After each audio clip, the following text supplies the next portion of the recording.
about 1% to 5% of the remaining loan to help them retrieve the loan from this person. So we convert it to a borrowed credit on the person's phone number since they died the USSD code to generate the token. So we are reducing the risk of loan, and they will be getting it weekly. It's a weekly solution. All right, so we use the APIs, customer identification, payment gateway, onboard customer, and transaction and virtual pay. So I said that this solution is a white label we are selling to MMOs.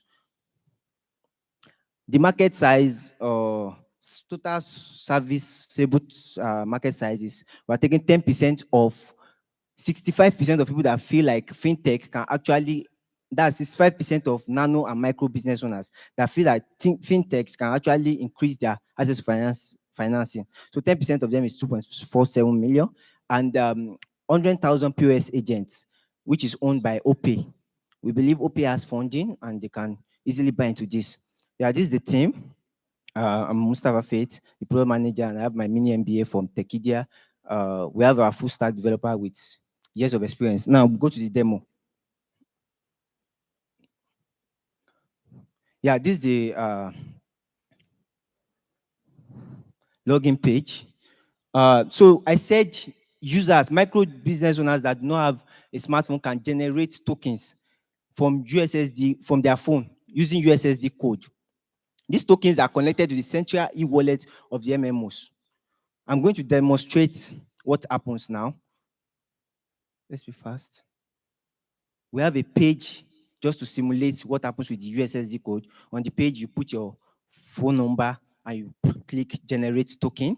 So the token has 5,000. It can take 5,000 from the wallet, the central wallet.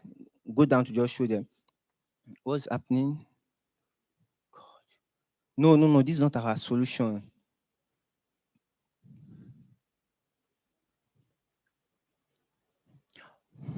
All right, you are logged in already. So go to my dashboard.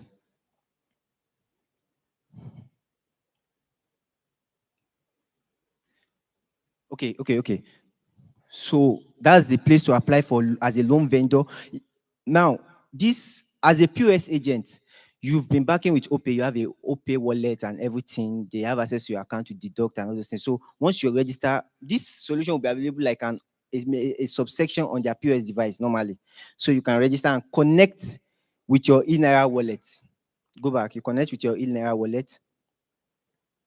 Those are the API, you connect with your eNaira wallet. Now, as loan vendor. When they bring the token, you can enter the token and proceed. Enter the token and proceed. That's the token that has been generated by USSD. Enter the token and proceed. Then and your time is up. Thank you.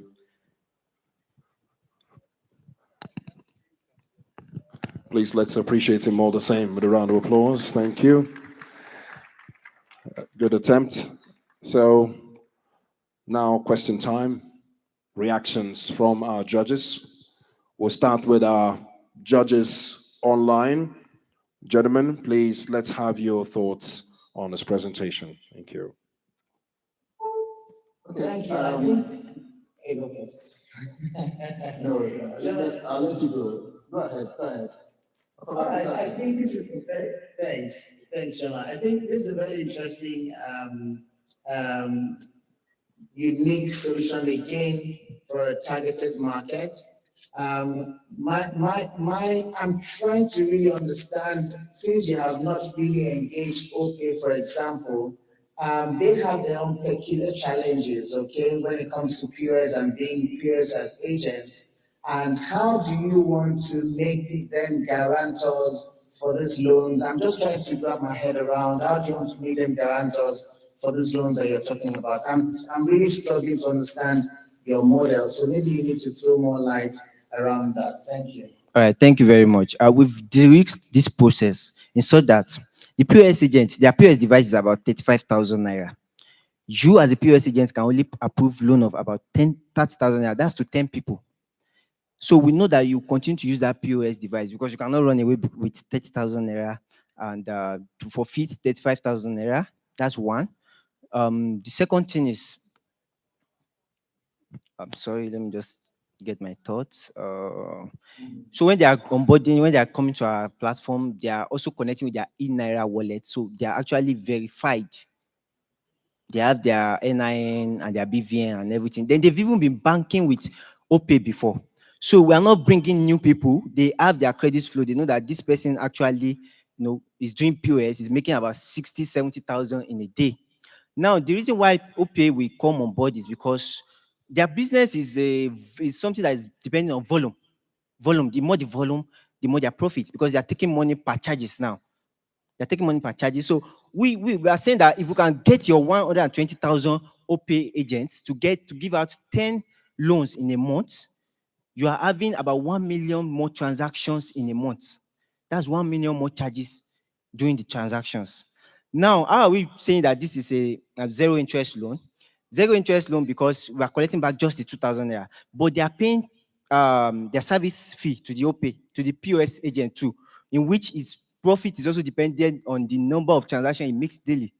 So it's any two like that, but we're just collecting 2,000 naira. We feel like this micro business owner will be comfortable with this payment, the POS service charges, because currently now, if they need financing, they get credit to call a family or person to borrow them the money, or some of them will even have to take transportation to go and meet them. So why not? Then their family members or people they are calling have just limited access to those loans. And if you go to Esusu, it's something that is like rotated. But we were saying that you can go to First Money and access a micro loan. You can go to First Money, yeah. You can go to OPay, you can go to Team Apt, you can go to all those MMOs and access a micro loan from them. It's unlimited, it's not rotated, is risk, like almost low risk. Because the MMOs will be using the money they have in the e-wallet just for a week. Now we have an option where you can, I said you can report a loan that, oh, I'm unable to, I still as a guarantor, but I'm unable to retrieve this loan. So in the registration of the POS agents, you have agreed to the fact that you will take. Can I come in? Yes. Sorry to I think you've answered this question. And first of all, I will commend you. I see this as a workable solution. You might not have the finesse to put it together as a credit package that banks and payment consultants are used to. But from the experience I have in the industry, I see opportunity. However, what you did not describe is who will provide the funding. Because the TMAP and the OPAs are more transactional, like you have clearly described. You said it is a white label solution. So who is your primary focus that will provide the money you will use to trade off for the eNaira wallet, or you don't have that in capture yet? We have So it. that's the second part of the question from Afolabi. Okay. I said we are selling to MMOs. It's MMOs that will open the central e-wallet and provide the funding. It's a weekly stuff. It's a weekly loan and getting it back. We've reduced their risk. Now, the percentage they will get is because this is like you are putting out capital there to increase the number of transactions that will happen and to increase your own income now. And they are almost so sure that they will get the money back.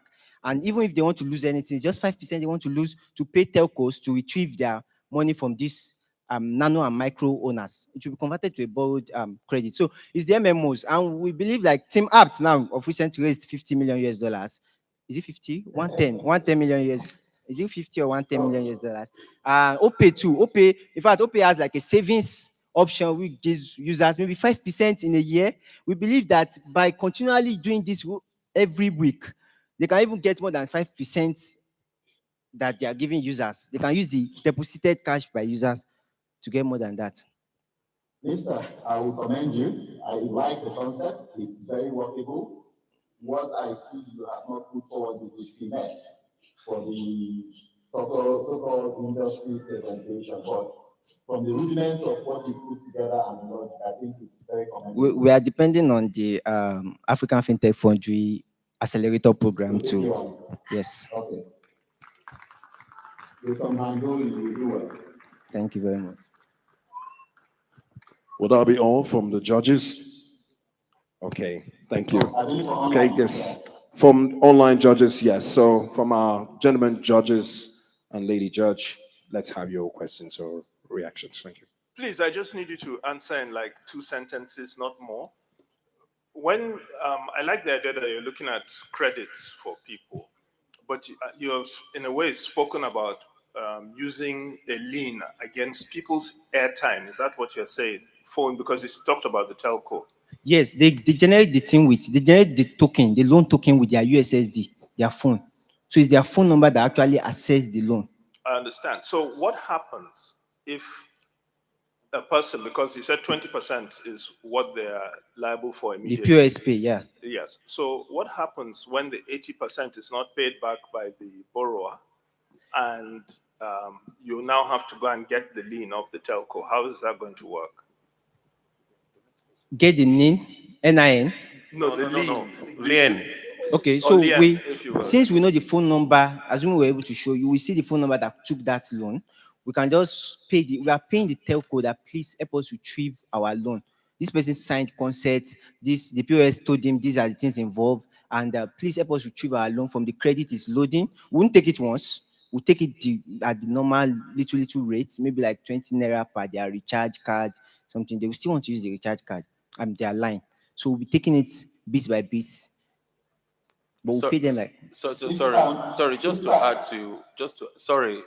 to what he said, you may hit a rock doing that, because today I know that even gatemen and workers have multiple lines, and I've asked once before, why do you have multiple lines?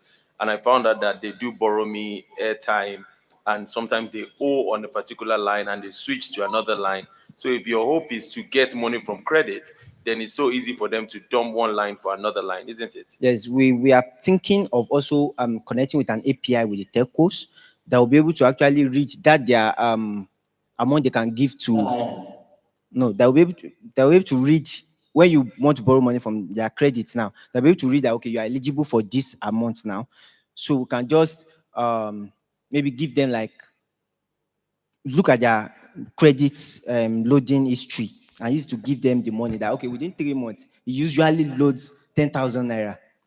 So that's what we look, and we're also depending on social credits now, or let me say social status credits. So the POS are like almost sure. Now the POS have a like they have the power, yeah, power to decline to give this person the loan. That oh, I know you now. You don't used to sell your tomato every day, so I'm very sorry. I don't want to take that risk. And the fact, if you apply for a 10,000, if you have a 5,000 naira token loan, they can say, I think you need 1,000 naira. I'm going to approve 1,000 naira to you. I cannot bear the risk of 5,000 naira. Oluwasegun, I think you have a very good idea.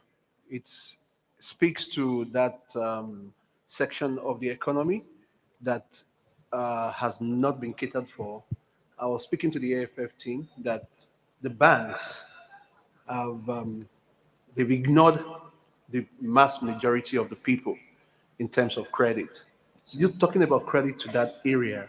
I believe is an idea that needs to be further explored, and well, I don't know who maybe you're going to be scored higher or not, but I think indeed you need to stick close to AFF, and everybody seems to be interested. Credit at that layer of people, once you get it right, it oils the system.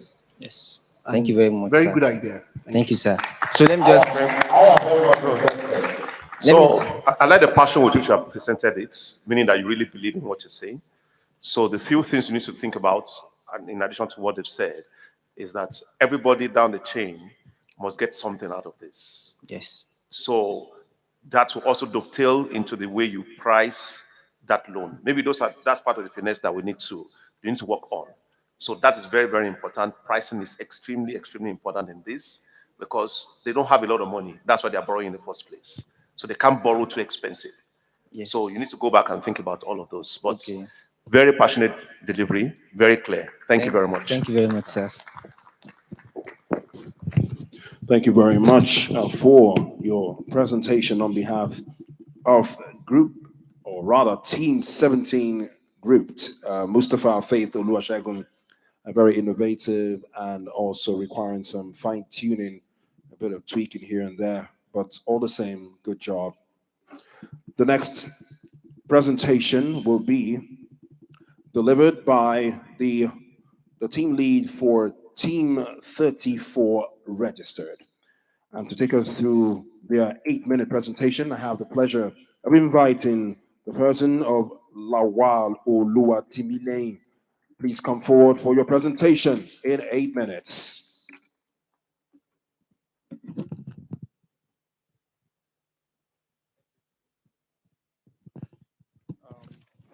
Good evening, everyone. Standing on existing protocol, thanks for the opportunity. The question my teammates and I thought about when trying to apply for this hackathon is how do we reach 1 million registered eNaira users in a year? I happen to be a growth hack for fintechs, and we came up with this solution. Please. Okay. So I realized that company with staff size 100 to about 10,000 pay between 5,000 naira and 250,000 naira on bank charges. These charges might not come out straight, as each person, each of their staff, when they transfer to him at the end of the day, they pay up to 100 naira.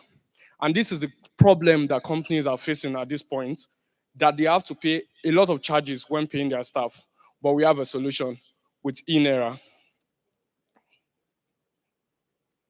Sorry.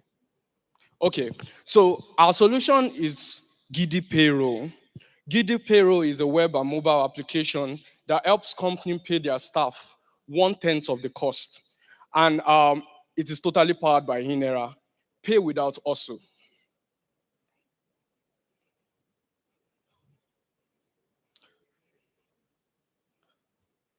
Okay, I can't see my screen.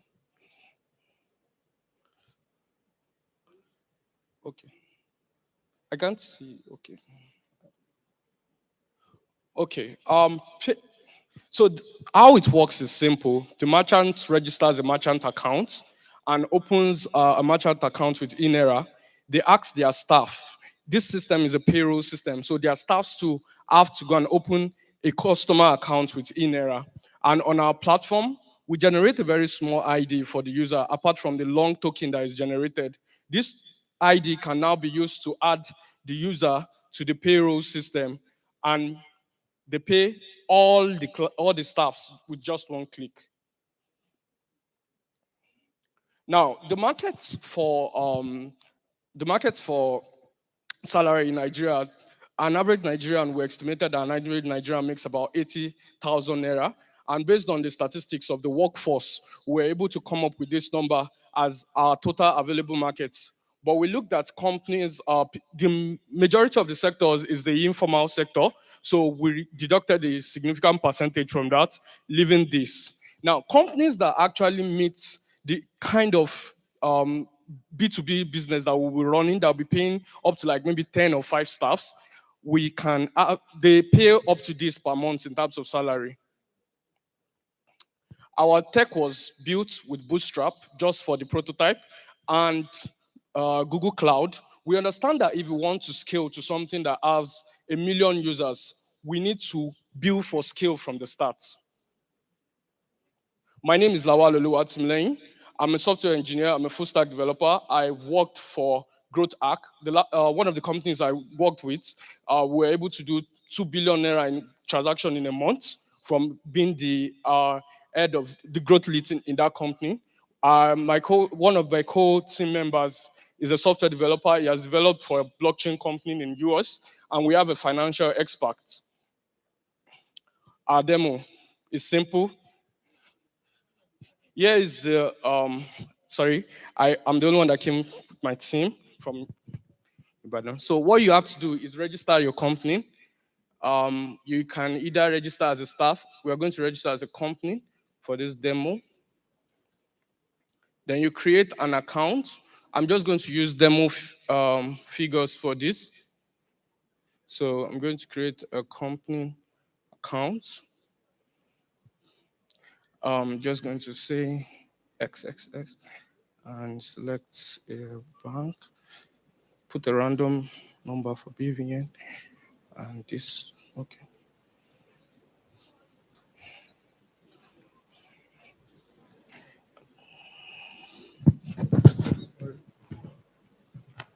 So select that. It's something here. Okay. And I'm going to. I know the requirement is to have 12 digits. I'm just going to add that to this. So on this page, when the account is created, okay, sorry. So I don't know what I logged in. So we can see here on the dashboard, the company can come here and add some stuff. They can, okay, this is for the company account. On the top corner, you can see add staff, and you can see the amount. The company is a very rich company, and you can see add staff by Heidi. So pay salaries. This will automatically pay all the salaries. We are going to develop this to a more robust product where we can pay you based on, we can add credit score, we can add a lot of things to make sure that it looks like a well-developed payroll system. So for the clients, for the staff rather, they have to also instruct their staff to open, uh, go to dashboard and also open an account, which will be an e-wallet account. The uniqueness of what e-wallet is doing for us is that it can enable us to send um, uh, money to several people at zero cost. So with that, we can actually beat the current competition in price battle by reducing our price. And we are starting onboarding from, if we start with secondary schools, hotels, their staffs, tell them, see, you have 50 staffs. This is how much you're actually paying every month. At the end of the day, at your bottom line, you are paying this. But with us, we are going to help you do all this and at a very reduced cost. So that is what we do at GD Payroll. Thank you very much. Thank you for your presentation. And now to the judges.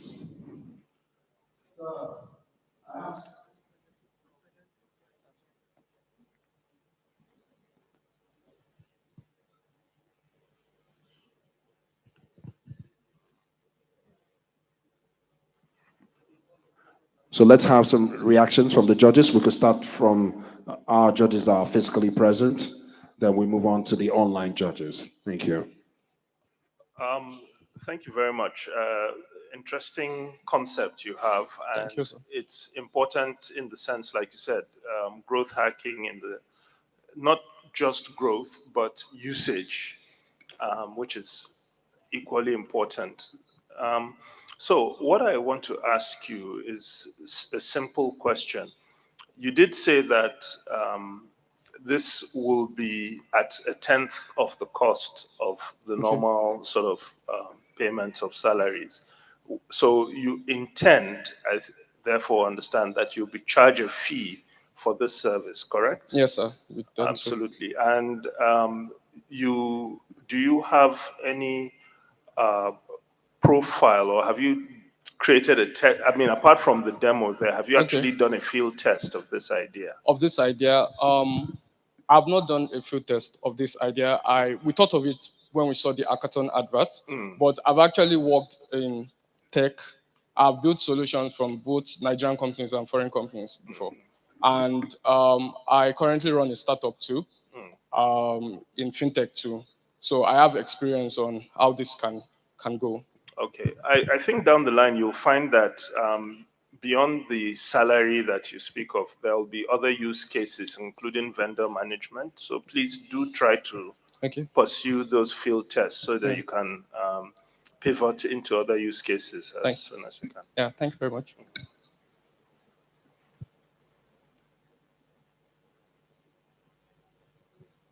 Okay. Sorry. If I may ask, how you want to pay staffs?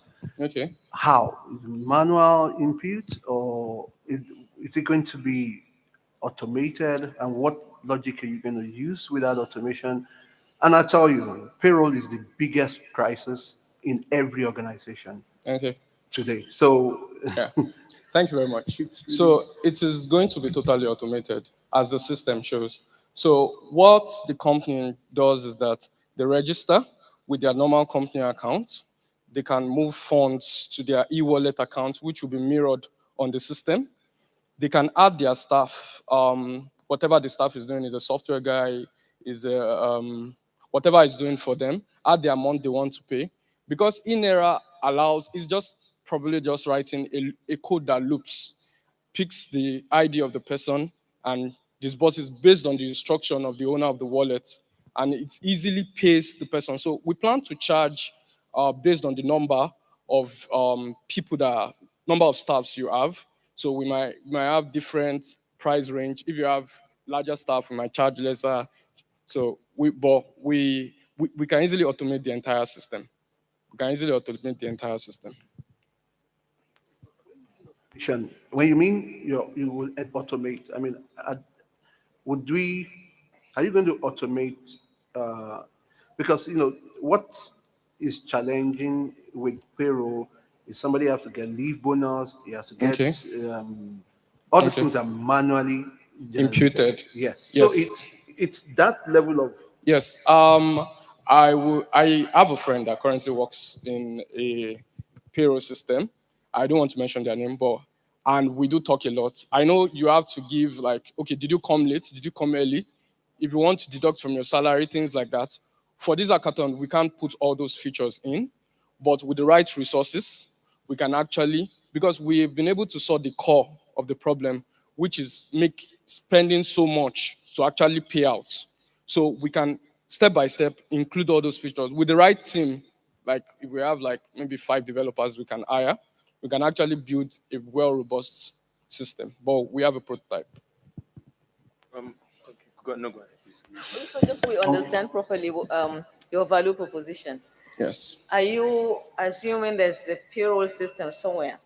And then when we're about to pay, when the company is about to pay, they put the data into your system, or you're building a full-blown payroll system We're from end to end? okay. So we are building a full payroll system Oh, from end to end. So if my company, okay, should I talk to this place? If my company hires everybody here, which if my company hires everybody here, and I have to pay you $1 million, $1 million, $1 million each, and all I have to do is open a merchant account and fund that account. Then you also have to go and open a staff account and have an eNaira wallet. So if a company has if a company should register on board with us, there's a probability that depending on the size, if a company is 100 staff, we have 101 eNaira wallets created. So if a company is say 10,000 like MTN, we have 1,000. Like I said, what we want to do is to get us to that stage where we have 1 million people using an eNaira wallet. Thank All you very right, much. so that drives to my question. You've created an incentive for the company to use the eNaira as a method of paying Okay. salaries, right? Yes.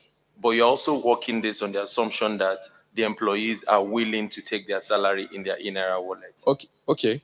I've worked for companies before, and they tell you the bank to use. You don't tell them you want to use your own bank. So if the company tells you you have to create an account to collect your salary, you can't tell the company. No, no, no, no. The bank is different from eNaira.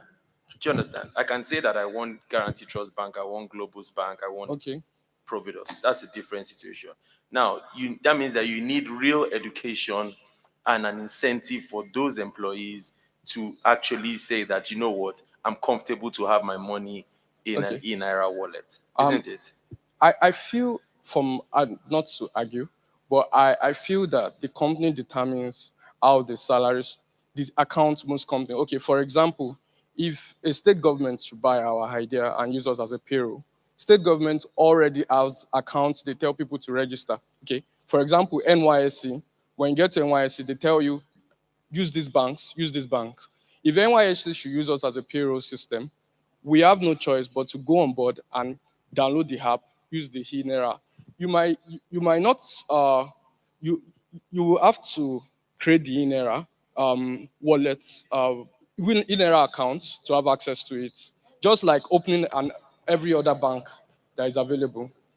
I'll give you a use case, trader money, Okay. where government wants to pay people, create eNaira wallets, and then they get paid. Thank you very much. It's good use cases, but you need to really, really get it, work it, and get it right. It's the logic is not it's not as simple as you've painted it. Because I'll tell you, for example, if you're going to build a metric system whereby you're qualified to get this based on the input you've done, that means you also need to build a logic Okay. that gives you those metrics and have the right input. And you need to adopt things like AI, because you can't, if you start to do the manual, it defeats the purpose of No, automation. it is not going to be manual. What I tried to clarify was that what we did here was to show how, if the person doesn't commit an offense or comes to work and does his job and is collecting a specific amount, just comes and he needs to get paid, and there are thousands of it. With this, you can get paid.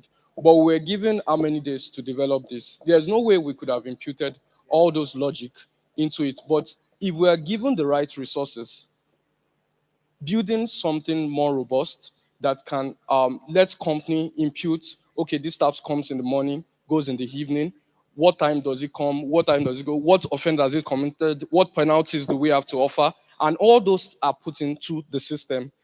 When you then want to pay and click pay, the system understands the amount that the person is supposed to be getting.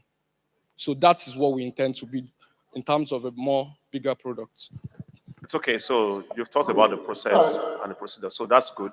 So also, I wanted to ask you, what is the monetization model? Okay. Simnai, Okay. how are you monetizing this? So what we are doing to monetize is that we are actually charging a particular amount for maybe okay.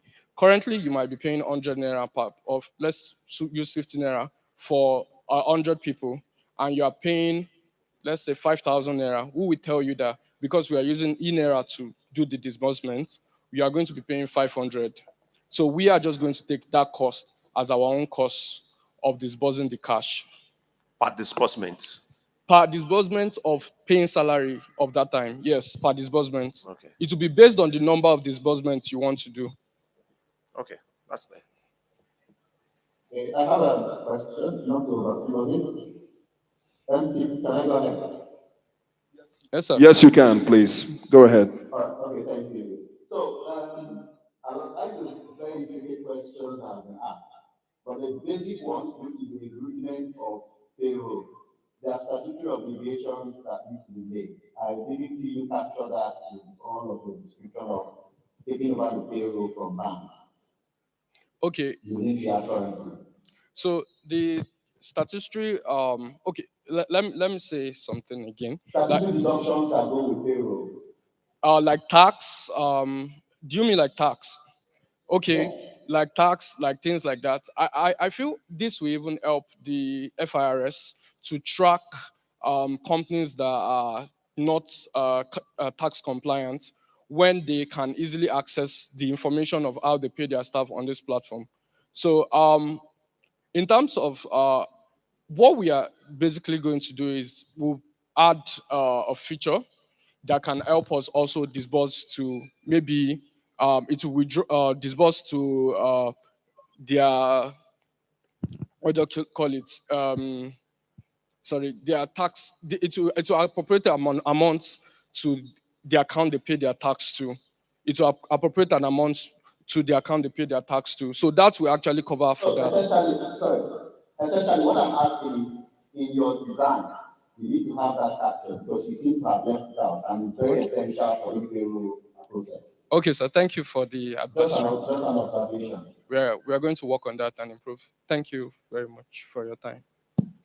Thank you very much. A round of applause for him. Oluwa Timilein Lawal, representing Team 34 registered. Thank you for your presentation, and of course, thank you to the judges for your interventions.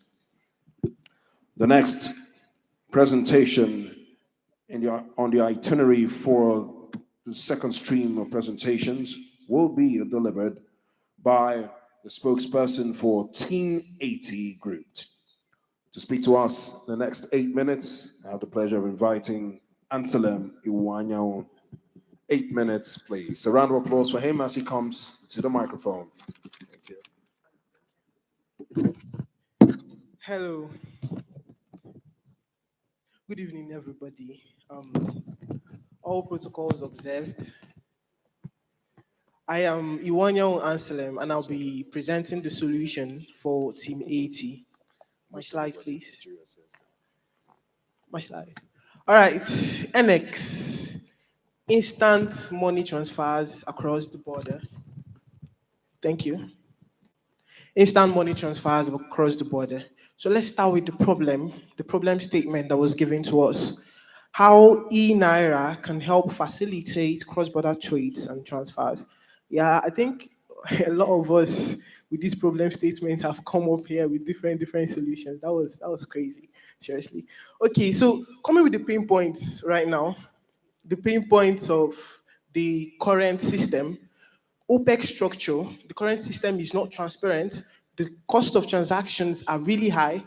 Speed is slow, and there are also security issues. So this is unacceptable because this is the 21st century. It's 2022. Why is the cross-border trade still using last century's technology for this? So what does the market need? The market needs a cross-border currency transfer method that is safe, quick, affordable, transparent, and also effective. So now with the existing solution, that is companies like Western Union, Paystack, PayPal, all right? Yes, these solutions are trying to soothe the pains, but there are still flaws because these pain points are still there. They promise you fast transactions, but it still take days, all right, and the rest of them. So that is where we come in. NX, instant money transfers across the border. In short term, we are the Western Union for digital currencies. That is just what we are. We promise instant, cheap, and secure transactions. So, an overview of NX. So, NX processes cross-border transfers using eNaira instantly, securely, and at a crazy cheap rate. So for NX to work, there has to be partnerships in place. There needs to be partnerships in place because the money doesn't disappear. It's not teleportation. Okay. So NX works with Nigerian banks to facilitate the currency exchange. There has to be a partnership there. And you know that for cross-border transactions, it's a two-way something. Incoming or outgoing. So I'll start with the incoming. So basically, the money moves from the sender's account to NX's partner bank. Okay, then the partner bank, we have an agreement with them. So they credit NX the equivalent amount in eNaira, and NX instantly credits the beneficiary's e-wallet. So for a transaction with NX to occur, one of the users, either the sender or the receiver, should have an eNaira wallet. So for outgoing transfers, it's just the opposite. Money moves from the sender's wallet to NX's wallet. NX has an agreement with the bank, so we buy the equivalent amount of the foreign currency from the partner bank, and the partner bank will have to pay us. But instead of paying us, they credit the recipient. That is just how it does, how it works. Then case studies. All right, what are the case studies for someone to use NX? Firstly, receiving money from a relative in diaspora and vice versa, paying employees remotely, okay, foreign direct investments in startups, because there are lots of these, and if this is done in eNaira, it can be really cool. And then another opportunity for formal channels to be used for cross-border payments. So as I call those the Western Union of cross-border digital currencies, I believe that one day when you walk into a bank, the way you see Western Union, you're going to see NX. Then the market size. Now for the market size, the total addressable market is now around 3.5 billion. That is the total value of the cross-border trade globally. Nigeria's share in this market is 19.2 billion, and we are just targeting 10% for a start. So that is 1.92 billion. So, first of all, I want to appreciate the team. Mr. Joseph, he's here. I want to really appreciate him because he's done a lot. He's done a lot. Kerikuma Esther, she really helped in the development process. And then my humble self and the rest of the team. Honestly, it was not easy. It definitely wasn't. But we've come this far and we believe that we can get to the next stage. Then the tech stack, we have front end. For the front end, we're going to have the web and a mobile app. So for the front end, we're going to use React, mobile, Flutter, and then the back end is going to use Node.js. So let's go for the demo, please. So this is just basic. NX is an eNaira exchange platform. You might be wondering, where did the name NX come from? It's just eNaira exchange. Okay, that is just where it came from. So now the login details, you just put in your email and passwords. Can we move on, please? Email and password. Then where do you want to send money to? Incoming transactions are transactions to Nigeria. Out is to other countries. So you click on Nigeria. Next. Now the creditors details. Now I have a list of this, just little. So I'm going to use Ghana for a case study here. So the creditor now is putting his details. He's putting the bank details now. Okay, and then account number and the description of the payment. Okay, so now when he has put this, what is going to take him is to put the receiver's eNaira wallet alias. That is just all. It's just straightforward. You put in the receiver's eNaira wallet alias, and boom, the transaction details. We have APIs at the back end that fetch the transaction, your details, because we have an agreement with the bank, your details, and the receiver's details, because we have the eNaira API too. So you put in your 4-digit PIN, confirms the transaction, and it's a success. The outgoing transactions are just the other way around. They please go back to the login and go for outgoing, please. Yeah, other countries. So now this is sending from Nigeria outside the country. So whoever is sending the money just puts in his eNaira wallet and amount. Next. And then the beneficiary's details. So he chooses the country, he chooses the bank, because all these are going to be supported on the platform. He puts the country, he puts the bank, he puts the account number and the description. Less than 1 minute. Yeah, thanks. Come on. Yeah, and then the transaction details. So the name of the sender and everything. And then, yeah, the equivalent amount in the other currency shows there because we have an exchange API working at the back end too. So once he puts in his 4-digit PIN, he confirms the transaction. Thank you very much. No, okay, yes, thank you very much. Back to the slide, please. Back to the slide. Just a few seconds, please. To the slide. Time's ticking. Come on. Next. Yeah, next. Yeah, I just want to thank AFF and Central Bank for this opportunity. That is just all. Because without them, we would not be here. That is just it. Without them, there will not be chance for this innovation. Thank There will you. not be chance for any other thing. Thank you very much. Thank you very much. A round of applause for Ansela Miwanya, spokesperson for Team 80. Fantastic presentation. And I'm sure we found that very engaging. So we're now listening to our judges. We'll start with our judges online. Gentlemen, let's swing it.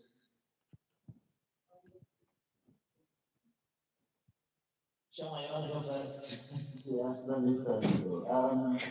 Interesting presentation. I like the flow. I like the excitement that comes with it. But the same, not a concern per se, but it's more, maybe you should explain more your understanding of what happens behind for transfer. Okay, What I see you've done is a traditional explanation of money transfer. How does this tie into the eNaira? That's one. Two, even for the simple money transfer, I know you said you work with banks. Do you have any explanation or do you have an understanding of how the actual funds movement will happen? Because that matters to the exchange rate which you have chosen at the time of concluding the transaction. Yes, sir. Okay, so we have an agreement with the bank, and from what we know, each bank has a corresponding bank overseas, all right, and the chain of correspondence goes on. So a bank in Nigeria, Zenith Bank, for example, has a corresponding bank, let's say in US, that has another corresponding bank and another corresponding bank and another corresponding bank. So when someone in US, we have an agreement with Zenith. So let's use that. We have an agreement with Zenith, all right, and someone in US wants to send money. Due to the agreements we have, the money is moving from his whatever bank he's using, the sender in US, to Zenith's account. All right. And the moment Zenith gets that, they are crediting our wallet. So it's literally we're just literally selling dollars to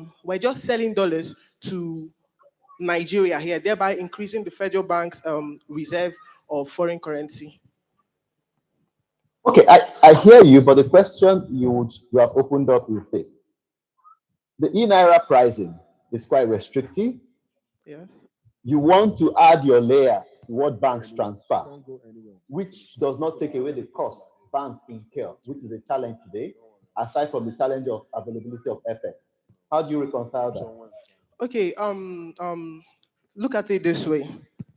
We promise cheap, right? We're talking of the price now. We're promising cheap transfers. So someone is sending money from bank to outside, okay, sending money from his bank to our corresponding bank in the country. Okay, now that charge is there, that one stays. Now we are the ones selling the dollars to our corresponding bank. That is my argument. We are selling the dollars to them and they are giving us Naira in exchange. So we are not going to pay for that service because they are buying dollars from us. That is the argument now. So there is not going to be a charge for that.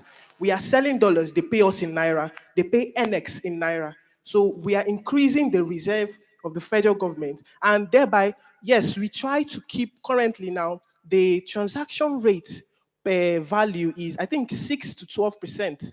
Due to this, now we've cut out all middlemen and reduced it to a single partnership with a bank.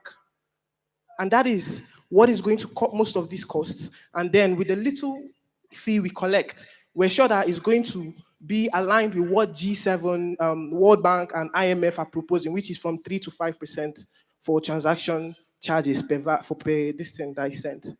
Yeah. Did I answer your question? I will let you go. Maybe any of my co-panelists will help me ask the question better. Okay. I think you have answered it, but in a bit. What he's trying to ask, but there's a lot that happens behind transfers and behind foreign exchange, working with banks, and then availability of funds, availability of forex, exchange rates, and all that. So, do you have a bank that you've actually tested this particular process end to end? I think for me that's what is important. Then you understand the intricacies of what happens behind the scene, with forex.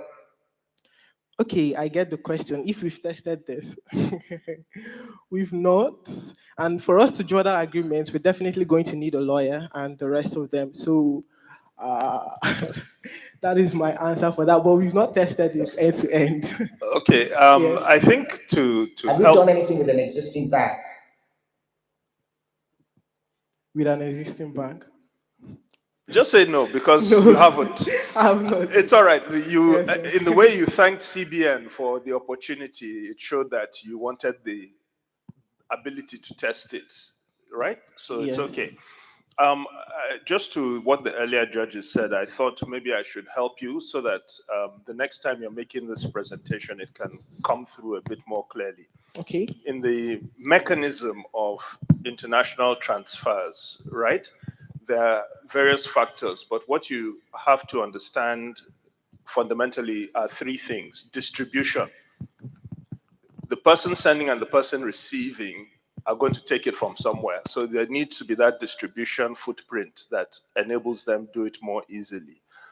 The assumption that a correspondent bank is there does not still answer the distribution question because some correspondent banks are not multi-branch, so to speak.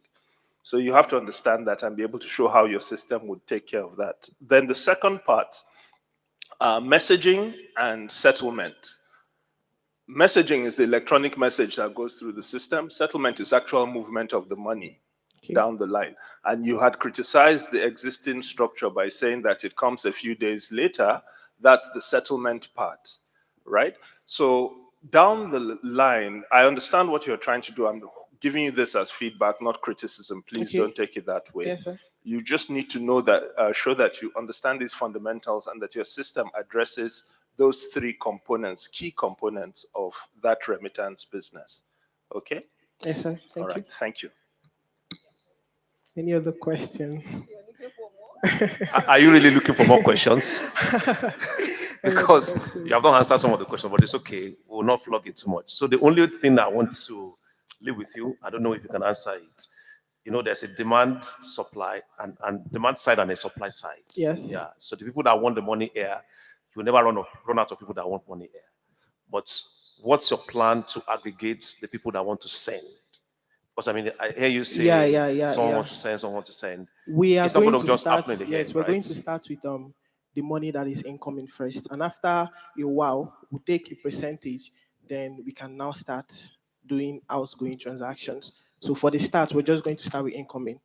Yes, sir. I think he's had his fill. Thank you. Let's appreciate All Anselm right, thank you very much. Iwanyo with a round of applause. Thank you, judges, for your interventions. Thank you for that presentation, as illuminating and as animated as they come. The next presentation will be delivered by the team lead for Team 69 registered. And to do justice to that presentation within a time frame as stipulated of 8 minutes, I have the pleasure of inviting Stephen Ohiomoba. Stephen, please come through. Thank you. Let's appreciate him with a round of applause, please. Thank you. So good evening, panel of judges, fellow competitors, and guests. My name is Steven, representing Team 69. I'll be speaking on the problem statement with respect to challenges in the financial services industry at the moment. And so we have come a long way as a country with respect to EFT transactions. Hundreds of millions flow through our electronic system on a daily basis. With these advancements, we've seen some loopholes, settlement challenges, delay in transaction processing, high cost of processing, failures. And I'll ask a question. How did you feel the last time you executed a transaction and it failed? Apparently, it was an awful experience. And these are things that we have come to live with. We have come with a solution to address some of these cardinal problems. From us on the Blick Network, we're saying we do no longer have to live with these challenges. These problems aren't with respect to efficiency of the people, they're basic technological challenges. And what we have come to do is to have a process reengineering of that whole structure, refine the process, come up with a better solution to address the obvious challenges. And what we have saying we will implement, what we have implemented is the use of blockchain technology powered by eNaira. Now, the process flow, rather, can we have the demo for a minute? Yeah. And so with the demo, we have done a proof of concept with Access More and Sterling Bank, where you see a user logging into his current mobile app, imputing the account number. It goes through the traditional process wherein there's a name verification, and so you do not need to reinvent the wheel. We'll layer on existing protocol, layer on existing infrastructure, execute in transaction. You can see the name, inquiry, bringing out the beneficiary's name, narration, executed successfully, you insert your PIN, and your transaction is seamlessly concluded. But with a caveat, 100% success. And then you ask yourself, why have we suffered so much when there's a solution that can bring respite to our concerns? And that is what we want to address today. We're saying that with the use of blockchain and eNaira as a platform, you no longer need to assign eNaira just to the consumer bit of it. You can use it as a platform to encourage broad range solutions. With the various banks coming together as a consortium, we'll partner with existing switches, ensure that from transaction initiation to settlement, dispute resolution, the whole ecosystem is taken care of. What is the process flow? You initiate a transaction. Fundamentally, a name inquiry instruction is executed. With the success of the name inquiry instruction, you go ahead to access the initiator's account, do passing your regular debit with your debit service, ensure that the primary checks are done against the account, and then a middleware credits the internal GL for the initiating bank. Thereafter, the Blink middleware service encrypts that message, routes it through the blockchain network. Interestingly, our blockchain is a distributed ledger. And the benefit is that it's an internet of value. In other words, all the parameters required to ensure the immutability of that transaction is encoded in the blockchain. And so with that basic fundamental of immutability and non-repudiation of your transaction, you are certain that once the transaction is initiated and the name inquiry service pulls through, you already have a successful transaction.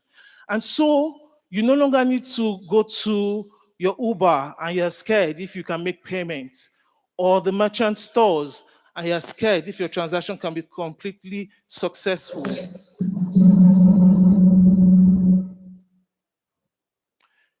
Now, what we have given you is a platform upon which you can reliably be certain that every transaction processed will pull through.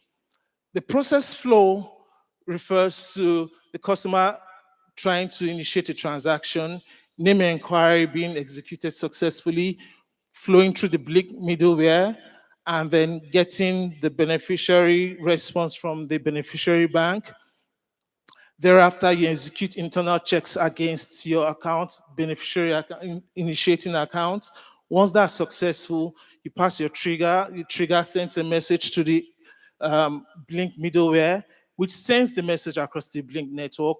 It's a distributed ledger. Each participating bank or participating institution has a copy of it.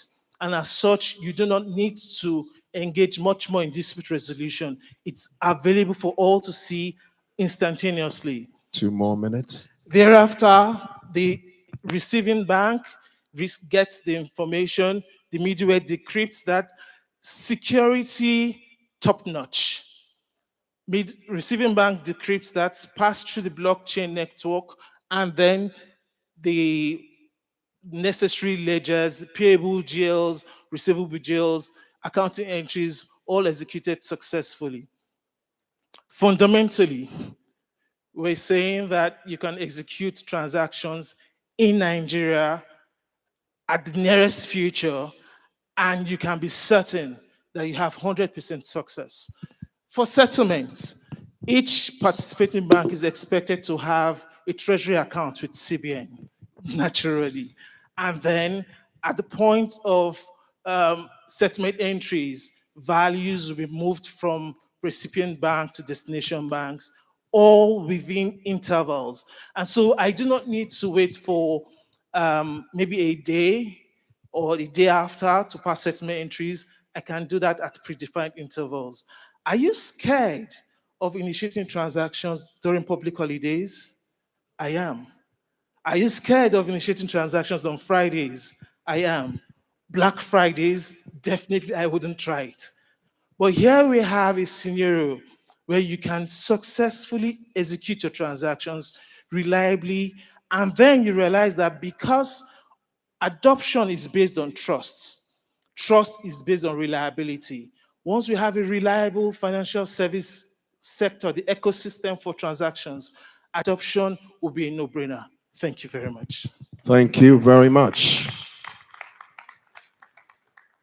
Thanks, Steve, for your presentation on behalf of Team 69. First to our physically present judges.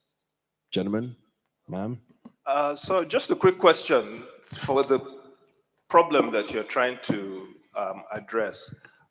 Do you know the data on the current failure rate of transactions and what that amounts to in Naira value? One.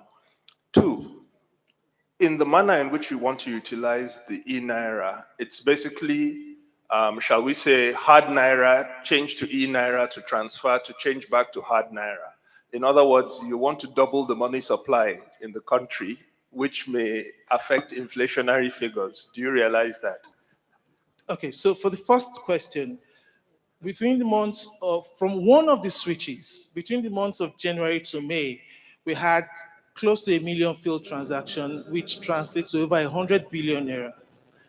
You do not want to imagine the pain that goes with a 100 billion naira failure from a single switch. I leave that thought to you. Secondly, I'm going to come back for you. You're telling me the bad news. I'm asking about the good news. What was the success rate? So yes, 1 million, but was that 1 million out of, shall we say, 5 quintillion transactions? Then it changes the story a little bit. You get. beautiful, you got me there. The success rate is about 96%. So we have about 4.x% failure in the system at the moment. But then again, when you look at the volume and the value, you realize that 4% is an awful lot of failures that we can accommodate within our system. Now, to the second question, we're not going to trouble the Nigerian system with increased inflation. All we're doing is saying, you know what, as a bank, we need to purchase eNaira, put it in your CBN treasury account as is, and then we transact with that value. And so what you have basically is a platform upon which other innovations and incentives can be layered upon. You'll have a platform that will increase expenditure, increase throughput of value within the Nigeria ecosystem. And as a regulator, you sure be better for it. I want to help you with the last question. So the internet doesn't increase money in circulation. It's normally taken from what should have gone out as fiat. But for the second one, you didn't mention the benefit to the consumer. Will it be at less cost? Can you take that again, Lower please? transaction cost? Definitely, definitely.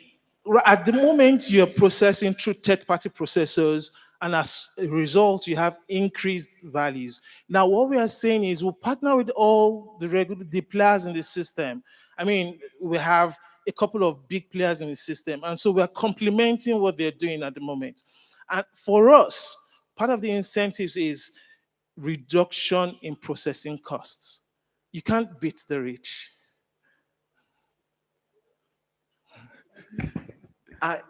Interesting, very interesting. Thank you, sir. But I try to find how you can promise that there is not going to be a failed transaction.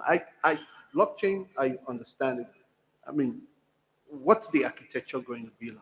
Because if you're centralizing the blockchain and transaction comes through the middleware, link middleware, like you said, to a central blockchain, how then is what if one bank is down? And I mean, a lot of time the core banking is down in another bank. May not necessarily mean it's the middleman that causes the failure. It could be as a result of the bank. The CB, beautiful. It's a decentralized system. Like I said during the presentation, each participating bank will have its node. In other words, as soon as an instruction is initiated, all the banks have an exact copy of the entries, which is why it's immutable. Now, if for any reason a CBA is down, CBA of Bank X is down, at the point where the CBA is back up, the blockchain already has the records. All it needs to do is trigger the entries and the beneficiary gets value. Again, you might want to look at it from the perspective of the network. Currently, there are myriads of reasons why transactions fail. But fundamentally, it's because messages are not passed through and through. Now, if Bank B is down, at the point where it comes up, the blockchain syncs with others. And that's why we're using the consensus protocol for the blockchain development, which implies that it goes through all the existing blockchain nodes that are available across all participating institutions, updates its records, and then initiate the transactions. And that is why I can guarantee you 100% transaction success rates compared to what we have right now. My very last question, okay, we're talking about the good presentation. I mean, I'll acknowledge that, but we're talking about digital economy, and you must have something unique that differentiates you from just successful meeting 4% of the value chain. Because what do we have today that's inhibiting extensive transaction? I mean, opening up to non-bank. I typically want to assume that there are multi-layer of authentication, transaction processing that you want to offer. Because okay, I've not heard you say it for in context of biometric transactions and things like that. And if you're going to do biometric transaction, who is going to warehouse the data? And where is it going to be kept? Is it going to be on your network? Is it going to be on the banknotes? I mean, it's because digital economy, indeed, if you're extending, like you're saying, means we're abstracting the usability into space, into the space where we've not annexed before. Yes, I did mention the fact that what we're building is a platform upon which you can have myriads of solutions. And I'm optimistic that innovations upon this platform will be exponential. For a start, we're dealing with interbank transfers. Thereafter, we can proceed to other terrains like remittances, biometric remittances. As it stands right now, we're not reinventing the wheel. You have USSD applications within banks, you have mobile apps, you have online banking applications. Let's get those reliable. Let's build the trust we're talking about. And then we'll lay on that and go the route of biometrics.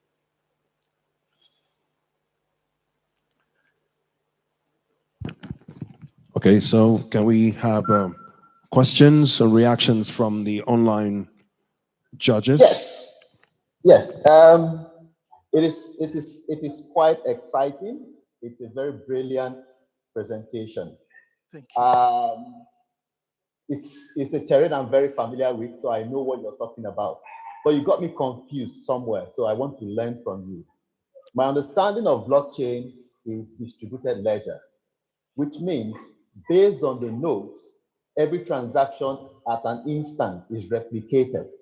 Now, there are two concerns there. One is that people will see transactions that's not their business. And I'm aware that technology around the blockchain has evolved to not so much distributed, but distributed to the parties concerned for each transaction. That is one.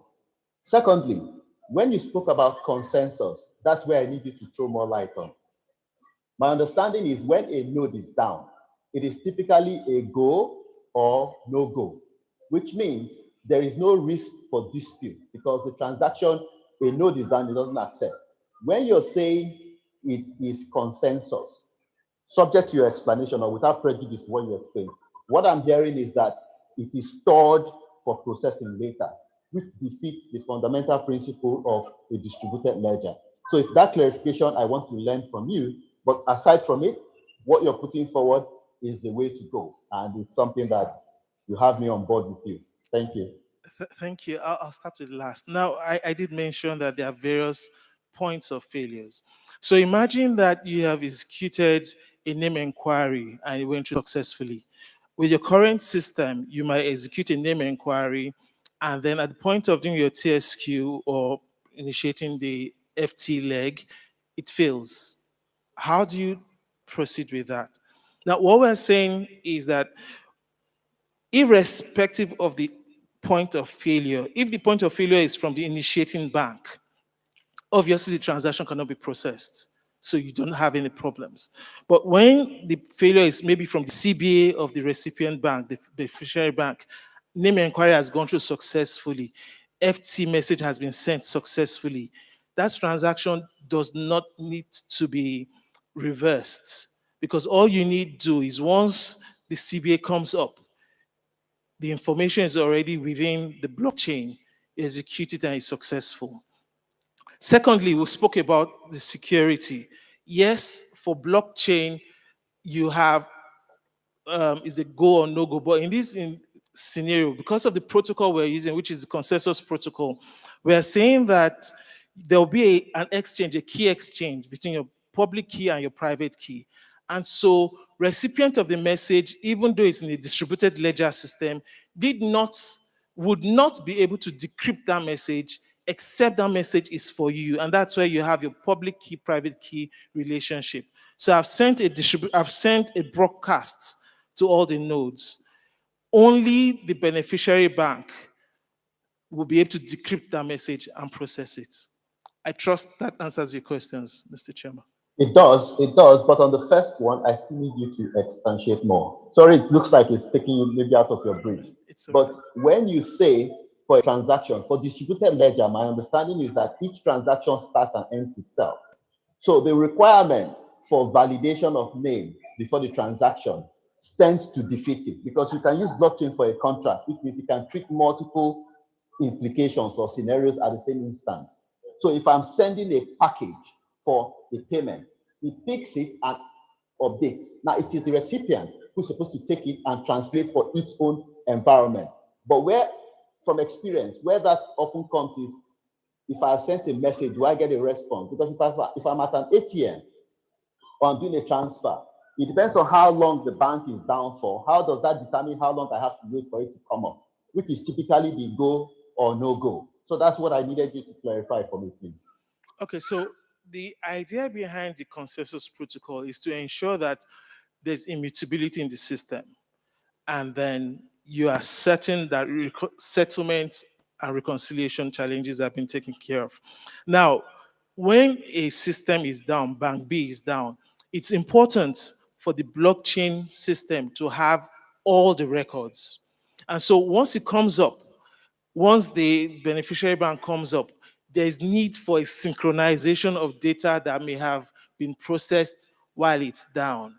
And that's why we need that all the nodes to agree that, okay, these are transactions that were processed, update its records, and so you do not have settlement or reconciliation challenges going forward.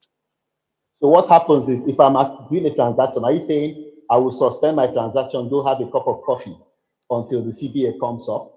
I'm saying that if you have successfully transmitted the message, the transaction is ideally a successful transaction at that point. Do not forget, there are different reasons for failures. So the scenario that you pointed out is a scenario wherein the CBA at the beneficiary bank is down. In that scenario, everybody in that bank cannot transact because CBA is down. But we are saying ultimately the transaction in and of itself is not a failed transaction because you still get value. I think I'll leave it to you. It depends on the rules that are set for the process. But in all, brilliant presentation, man. Thank you so much. Well, just to buttress your point, Chioma, I really, really appreciate the work that you have done. I have done an assessment in the industry around failure rates at so many levels. So I truly appreciate the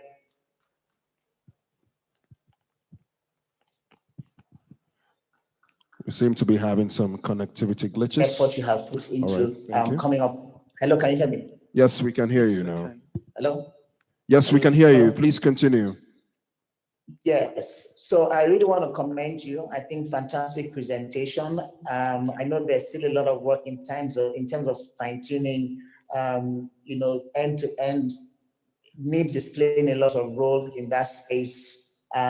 Central bank as a regulator, so there's a lot of tweaking and discussion and stakeholder engagement that will have to happen for this project to go live. So I just want to commend you. Thank you very much, and I think well done for the effort that you put into this. Well done. Thank you very much. The representative of Team 69, Stephen Ohiomaba. We appreciate you so much. Cerebral introspection, good old flair, and of course, finesse. Thanks for that presentation. The next in the line of presentations will be from the representative of Team 59, And to take us through their 8-minute presentation, I have the pleasure of inviting Collins Kenechukwu Eze. Collins, please come forth. We have a missing, or rather misplaced voter's ID belonging to Bashir Abubakar. Bashir Abubakar has misplaced his voter's ID. If you know him, that's if it's not here, please come through to pick it up on his behalf. Your presentation, thank you. All right, good evening, everyone. My name is Collins Eze, and I'm the project manager for Team 59.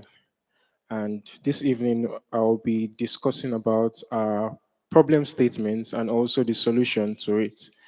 And our problem statements is how the eNaira can be adopted by SMEs and startups to create innovative products or enhance their services.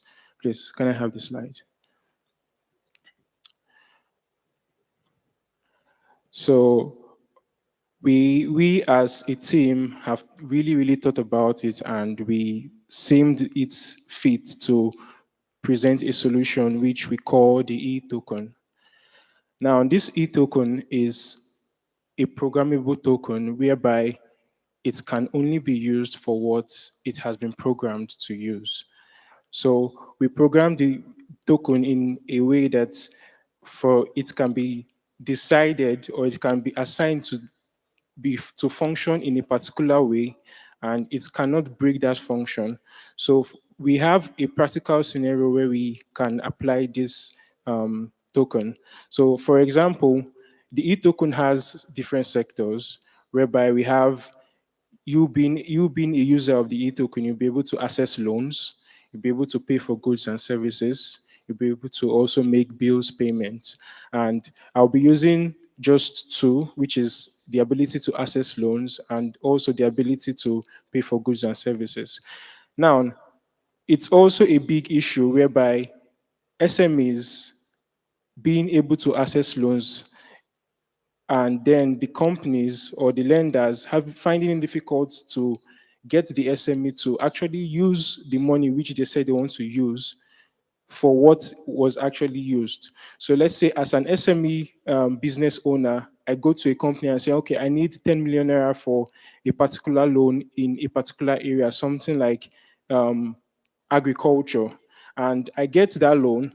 And instead of me going into the area of agriculture, I then maybe divert the funds into another area. So it's a very big problem, and it's making lenders withdraw back in the way they give out loans, and also making it difficult for SMEs to access loans. So through the e-token platform, we've been able to we'll be able to crop that area and giving the SMEs an opportunity, and also the lenders an opportunity to access loans and other financial services. So the solution works by coverting, counterfeiting, loan infringement, diversion of loan of funds for other purposes, and it's also a fast and secure payment method. So I'll be going into the first demo, which is on the, please, can you, the first demo. So we're creating an instance whereby an SME through the e-token platform has applied for a loan. So he applies for this loan, and his details and credentials are displayed on the loan application dashboard. And we click on the first person. We'll be using the case study of Ladis Poultry, who is an agro SME who deals with poultry. And we click on his view button.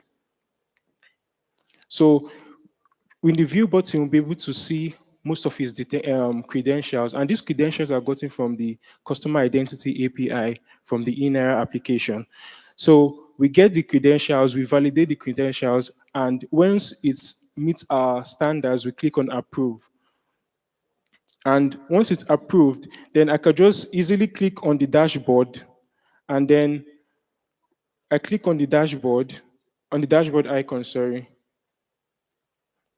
Then Ladis has been moved from the loan application to the borrowers. So I can click on borrowers, and then I could see Ladi there. And when I click on view, I'll be able to see everything Ladi has been doing with the money that he has loaned.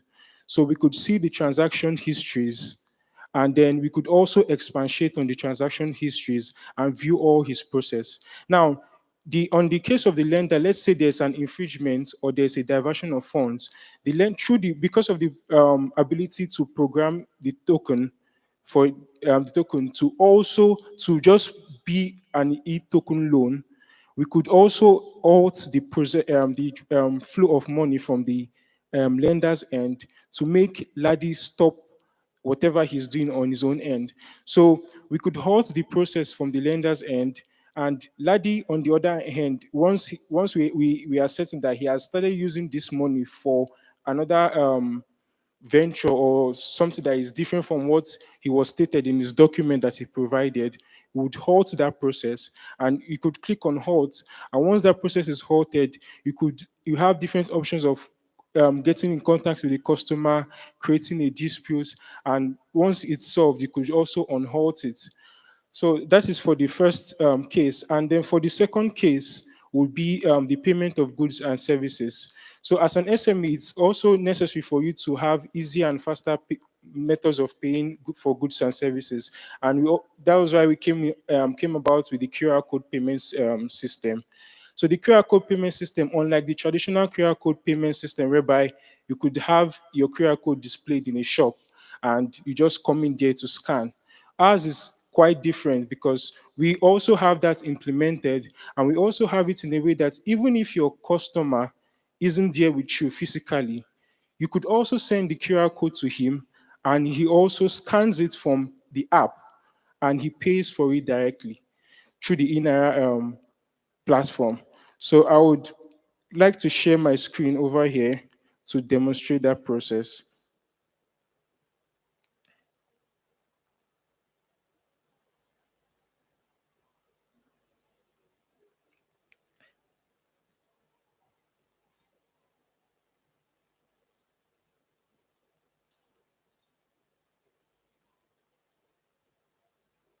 It's taking some time.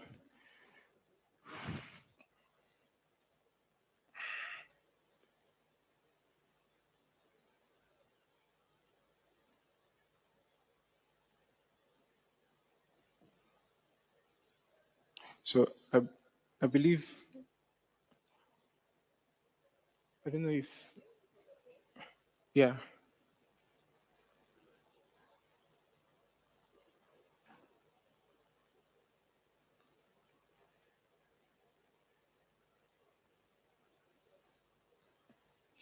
Yeah, I'm showing it already.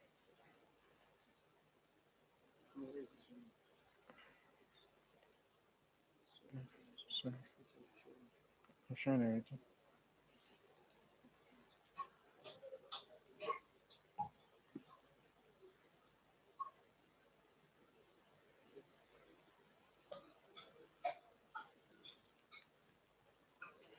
All right, so we created a demo of the inner app. So I want to pay for a goods or I want to pay for a service. So as the SME, I could just easily create my QR code. Sorry, I could just easily create my QR code. So I have my merchant's ID, which is also the same thing as my eNaira ID, and also the name of my business. Then I could generate the code, and I could just easily screenshot the code, and then whenever someone wants to pay for my code, I could send it to him on WhatsApp or any social media platform. And once I send it to him, he has two options. So the first option is to use his camera to scan, which is the normal method, while the second option is to scan to import the image and also automatically scans it. So I'm going to import the image and then would view the process. So I click on browse. I'm in my local device file manager. So I could just pick any, I have tested it, so I could just pick any one. Immediately I pick it, it immediately scans it and pulls out the merchant's ID, the supermarket, and I input the amount and the description, and I make my payments. So that's all. Thank you very much. Thank you, Kanechku, for your presentation.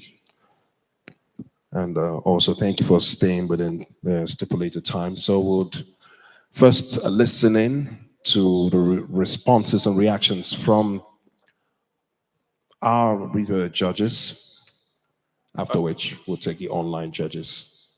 Thank you very much. Just two, three quick questions. Who is the lender in this context? Okay. The first Taki loan is the lender. In That the is concept. you. Yeah, I'm the lender. Where are you going to source the funds that you're lending? Okay. Actually, we are integrating the e-token into the eNaira application. So it's not a standalone application or is a payment system. And it's been integrated into the eNaira application. I believe it's also a good avenue where the federal government or other financial services could adopt and pick out, use it as a method of giving out loans to SMEs in particulars or individuals for them to have a way of accessing easier loans and faster, secure loans. Also, from a legal and regulatory perspective, so you need some form of license to be able to do this, or you're just acting as a platform? Where we need the legal license to do it. All right. Then you also said lastly that you're trying to curb diversion, but I noticed that from your screen, you had something like purchase of land. Is there a way you can verify that indeed there was actually a purchase of land, or is it because the person has said, "Oh, I used it to purchase land"? Okay, yes, we thought about that. So what we will actually do in that case scenario, whereby we also get the details from whoever he's sending it to. I forgot to display because once you click on view on that purchase of land, you will see the transaction receipt, and in the transaction receipt, you'll be able to see the reference number and also the information of the person who the money was sent to. So we could check in with that. And if we could integrate it into the eNaira platform, whereby the person also is also using the eNaira platform, there will be a source of validation to make sure that there is no side pulls. All right, so just to write on his last question. So the whole idea of programmable money is you don't let the transaction even happen. You tie the places where the money can be spent to particular places. That way you avoid the fact about having to halt transactions. So you don't even allow him to go to shop A to spend the money. He has to go to shop B or C or anyone that, let's say if it's his poultry. So maybe he has to buy seeds, he has to buy chicks and stuff like that. So you don't even allow him to go outside that in the first place. You may want to, look deeper, right? It's a brilliant idea.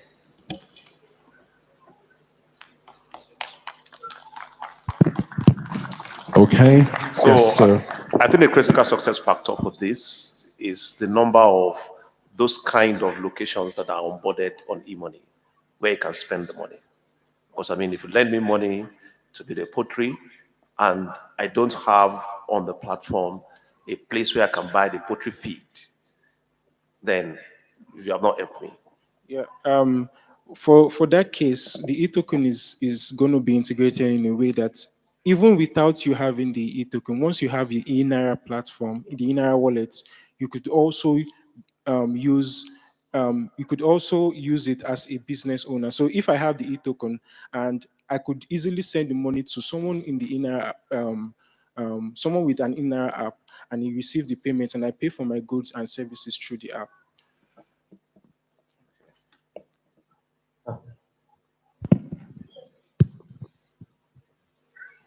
So are we good? All right. Thank you once again. Let's appreciate him with a round of applause. Okay, we have the online judges. My apologies for that. So, gentlemen, Chioma and Afolabi. It's another brilliant presentation. I like the concept, I like the principle, but more importantly, something new I have learned. The fact that you can segregate or restrict the sector in which you're programming your infrastructure to run with. So it aligns well for me. Just my comment, no question. Right, thank you very much. All right. I think very good presentation. Thank you. Thank All you right. very much. All right, then. Thank you very much. Please let's appreciate him once more with some applause. Thank you, Kelechiku, speaking on behalf of your team, Team 59. The next presentation will be delivered by the rep from Team 1, and that will be Edward Olayemi. Edward, please come forward and make a presentation within the 8-minute time limit. Thank you. Good evening, everyone. Nice to be here. And oh, please, the slide. Okay. We've had a lot of brilliant ideas, and it's fine. So we are here to just make something work, and especially the penetration of eNaira. One thing with my little research, I discovered that in Nigeria, we have over 122.3 million active bank users. And because of my access to data, I got to understand that only less than 30% of them even has a valid email. One thing about eNaira is that it's dependent on the first level, especially a lot of solutions need email authentication. What about guys that does not have access to their email? Please, slide 1. Okay.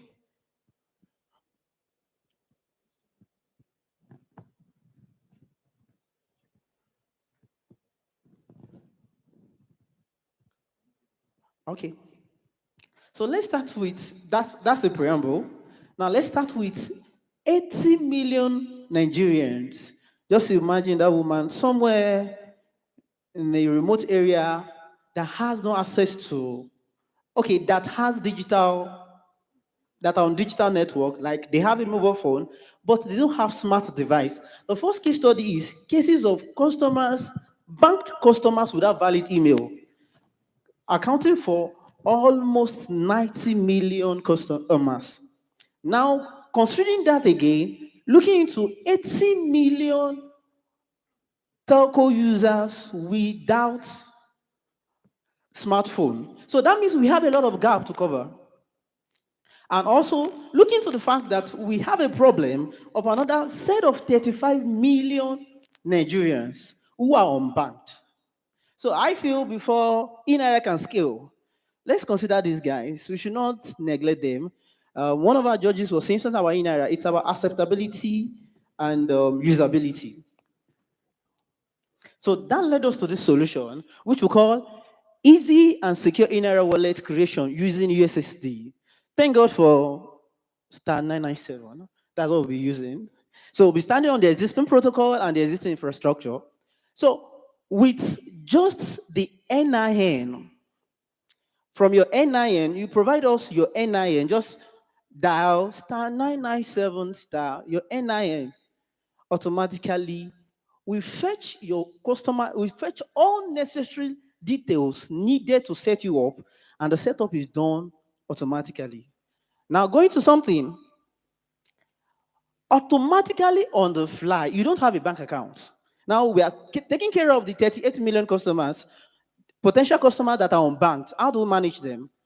Automatically, we are creating them on a bank because we'll be partnering with the big banks that on the fly, we would onboard them. One thing is that what do you need to create a bank account? It's just your normal information and a means of identification. Now that you have NIN, knowing fully well that all mobile phones are linked to NIN, so we don't have a problem. The moment you have a mobile phone, you have an NIN, then you are ready. So automatically, logically, all mobile phone users are potential banked customers. So we just want to enhance this to make sure that every one of them is banked.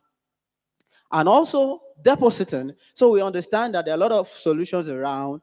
P2P, you can transfer from eNaira to eNaira. But what of in a case whereby you have the cash with you? How do you deposit this cash into your eNaira wallet? Now, partnering with banks, you are created on an account.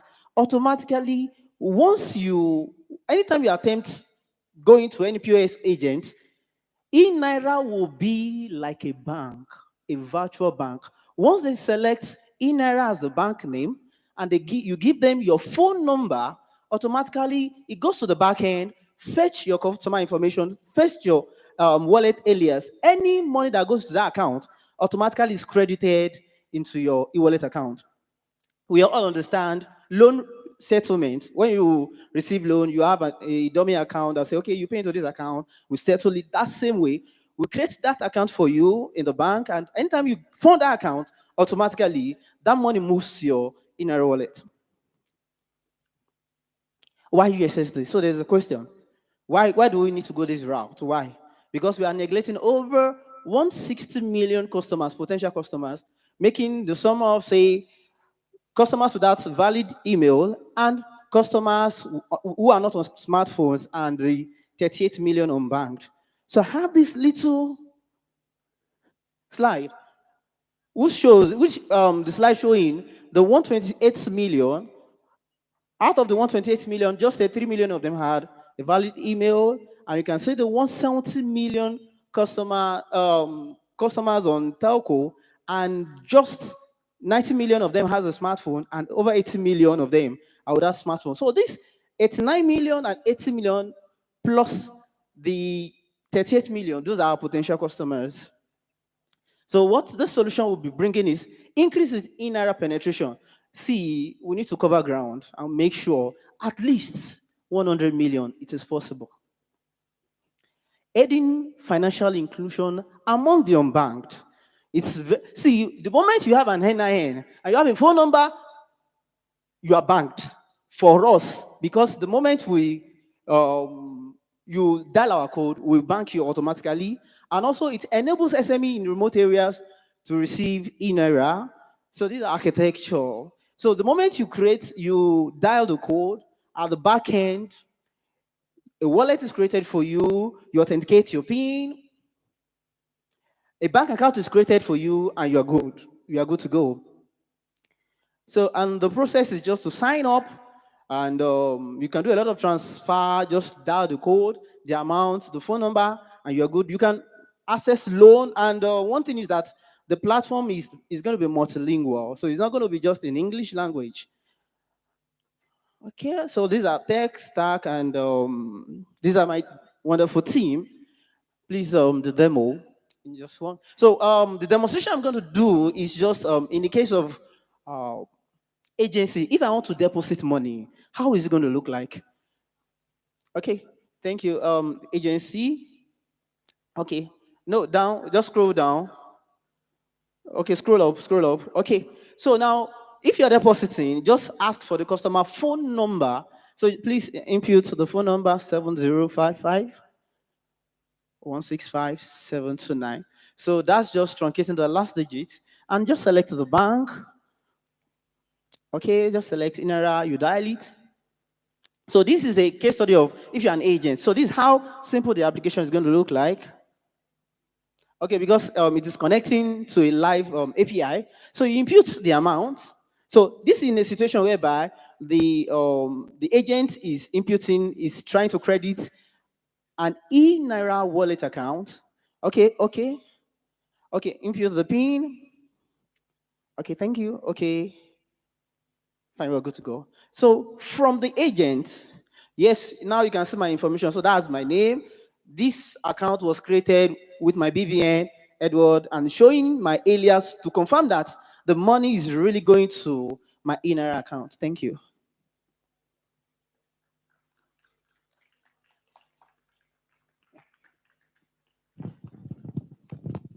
Thank you for your presentation from Team 1, Edward Olayemi. So let's have our judges react to your presentation. Judges, please. Thank you. Edward. Hi. How are you? I'm fine. All right. Thank you very much. You got my attention right at the beginning by speaking of the fact that the email is a very unscalable way of driving adoption, right? I would argue too that even the alias password and PIN, because there are people who don't remember their PIN, there are people who write those numbers and put it in their pockets and lose them. We've seen that all before. So those are all very difficult things. I really wished the demo you had done was around that rather than the agent sending money to them, because the important thing is about the person using the money that is now in their wallet, right? So just as feedback, I would have appreciated it to see that in use, to see how you get around some of those difficulties beyond just the email itself. Having said that, I wonder if you would describe to me how the process would be for the user sending the sending money or using their wallet that you've created for them for ease, to show that they can get confidence in it. Thank you. Thank you, sir. So, for a user, we are making it very simple, and they don't need to cram their alias because these guys, they don't need to understand the art. The only thing we are going to ask them for is their phone number, because we are linking their phone number to their alias at the back end.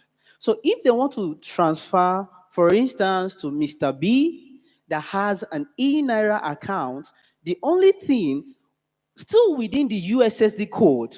So when you are dialing star 997, star 997 understands that the receiver, especially when when you are transferring to other bank, you say if you are transferring to other bank, put 2. If it's within the network, you put 1. So we are going to be specifying that for intra e-wallet transfer, you just put 1 and the phone number of the receiver, provided assuming that the receiver has an eNaira wallet. So you don't need to cram the alias of the person, of the receiver.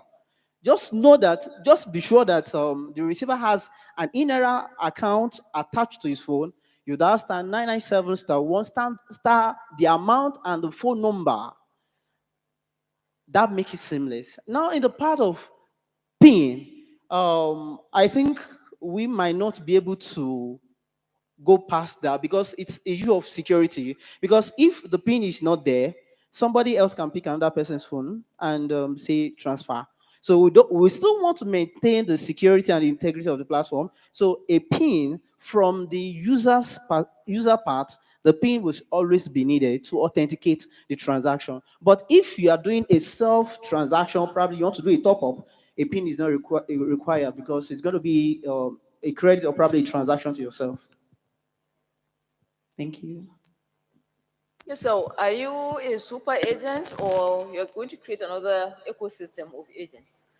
Okay, we are not going to be a spy agent. Okay. So we are just going to be a pipeline. For now, how eNaira works is that if you want to transfer money from your account to your eNaira, you credit your account, and from there you initiate a transfer to your eNaira wallet. So the account we are creating for you has an automatic process on it that any money that gets into this account should be transferred to my eNaira wallet. So we are not holding any money. We are not keeping any money on transit.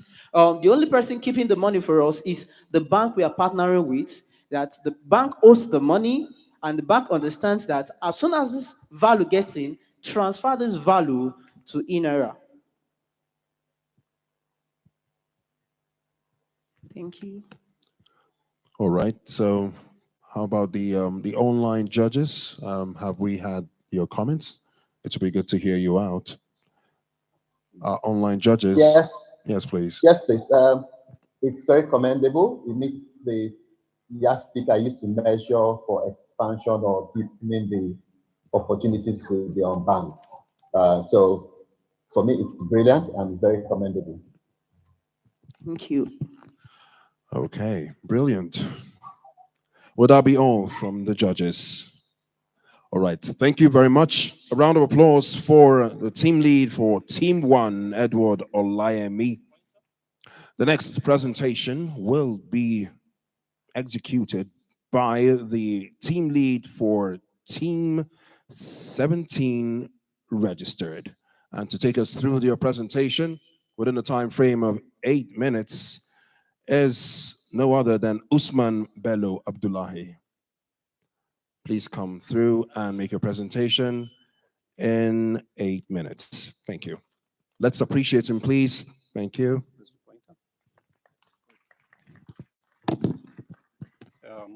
Good evening, everyone, and permit me to stand on the existing protocol.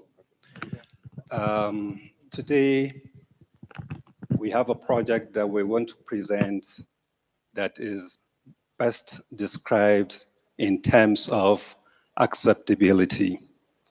We are aware, the tremendous advancement of technology.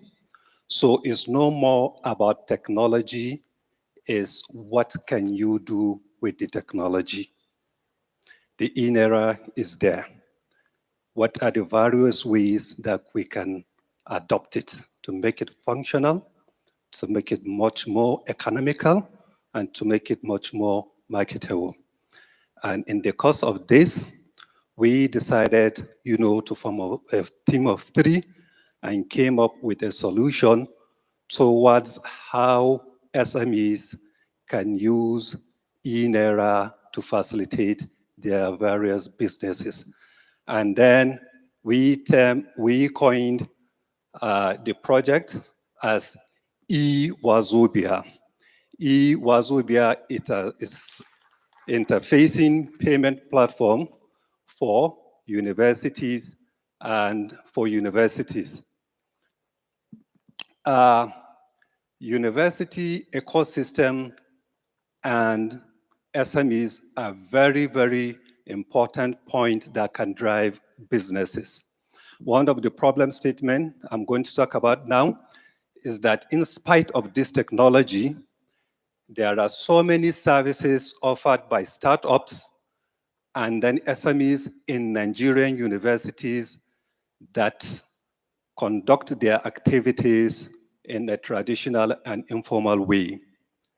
There are small startups that need to be digitized, and the pay points are, there are unofficial and informal payment, overpayment for services, lack of trust and transparency, hidden charges, limited access to financing and intervention, limited access to market and low level of technology skills.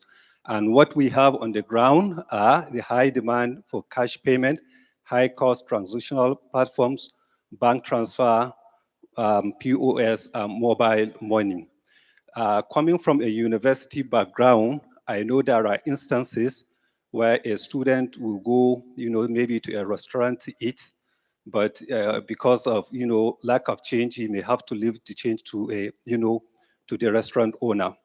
So with Wazobia as a platform that is going to interface, that will serve as an interface merchant between the eNaira and then between the Wazobia and eNaira, all those deductions and payment of hidden charges would not be longer available. According to CBN, according to CBN, ingenious entrepreneurs with a university education are more successful in business. Additionally, a prominent researcher has said the combination of SMEs and university students bring out the best result for businesses. Hence, we chose Federal University Birnin Kebbi as our case study to introduce Wazobia as a platform which will be facilitating small businesses and then MSMEs in the university. So, and how does this work? There's going to be a pull and push payment. Peer-to-peer payment for SMEs in case of restaurants, desktop publishing, barbing saloon, and then other shops in the university. And there are also university services as well, like accommodation, transportation, libraries, and corporate societies. So our platform, Wazobia, will be an intermediary where we register all those businesses and then students so that payment can be made easier without having to deal with cash payment, which has dominantly, is a dominant means of payment in the university. So what is the market size? According to NUC, Nigerian Union University Commission, there are currently 257 universities in Nigeria. We're starting with University of Birnin Kebbi as a case study, in which we have about 5,000 students. So imagine at least 4,000 students conducting transaction through Wazobia and eNaira. What of the whole nation? What of the whole, universities in Nigeria? It's a university-based project, so we think the acceptability is going to be easy because it's a research-based project. Some of the, transactions that Wazobia will be using is through like the restaurant, like I mentioned earlier, the barbing salon, the laundry, the viewing center, Indomie, Meshayi, all of this is going to be included. The team is myself, work with the university, and I'm heading the team, and I have my two developers with me, Abubakar and Usman. Together, we put up this idea to make sure that we involve university SMEs and the university's student in the formalization agenda of central bank digital currency. Now the demo. In the demo is simple, as you can see. It's going to be both mobile-based and then desktop. You just need to sign up. If you don't have an account, if you have an account, you just use your username, which is generated from the back end, and then you put in the password. Once you put in the password and click, then it will take you to, straight to the dashboard. If you are signing up initially, a verification email will be sent to your email. Through the link you verify, then we validate you as a, user that can use Wazobia platform. Can you please log on to the dashboard? Wow. So,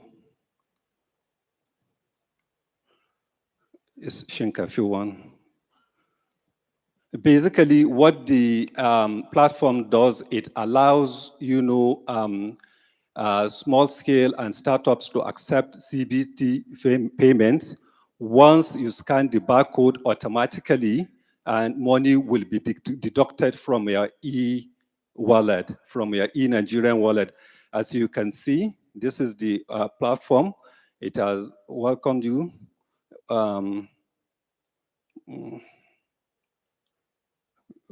Close it, please. Time is going. You can receive payment. When you can receive payment, if you click on receive payment at it being, you go to a restaurant and you eat rice, and then it will prompt you. You just scan that barcode. If you scan the barcode, the amount will will come up, and it will go straight to the eNaira wallet of that person that owns the restaurants. So these are the kind of things. That's how it works. It will be applied to barbing saloon. Of course, it will be applied to it will be applied to viewing center and all other businesses in the university. Again, there's another important functionality we call the Asusu. Asusu is a place where you can save your money as the owner of the business through the application. You can set it up to be deducting money from your eNaira and be saving it from so amount of time to so amount of time. Thank you. Thank you very much. Well done.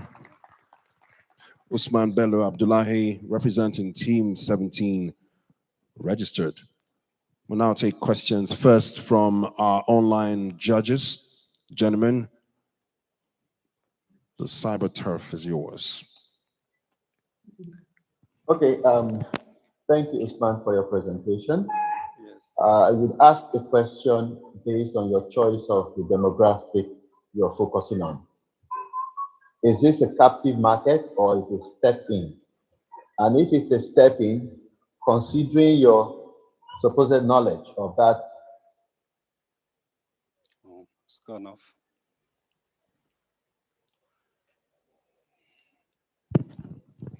Are you still with? 1 minute. Okay. I think you have a problem on. I think we with this. lost him. For me, I think it's a fantastic presentation, and I really don't have any questions. Thank you. Thank you. Awesome.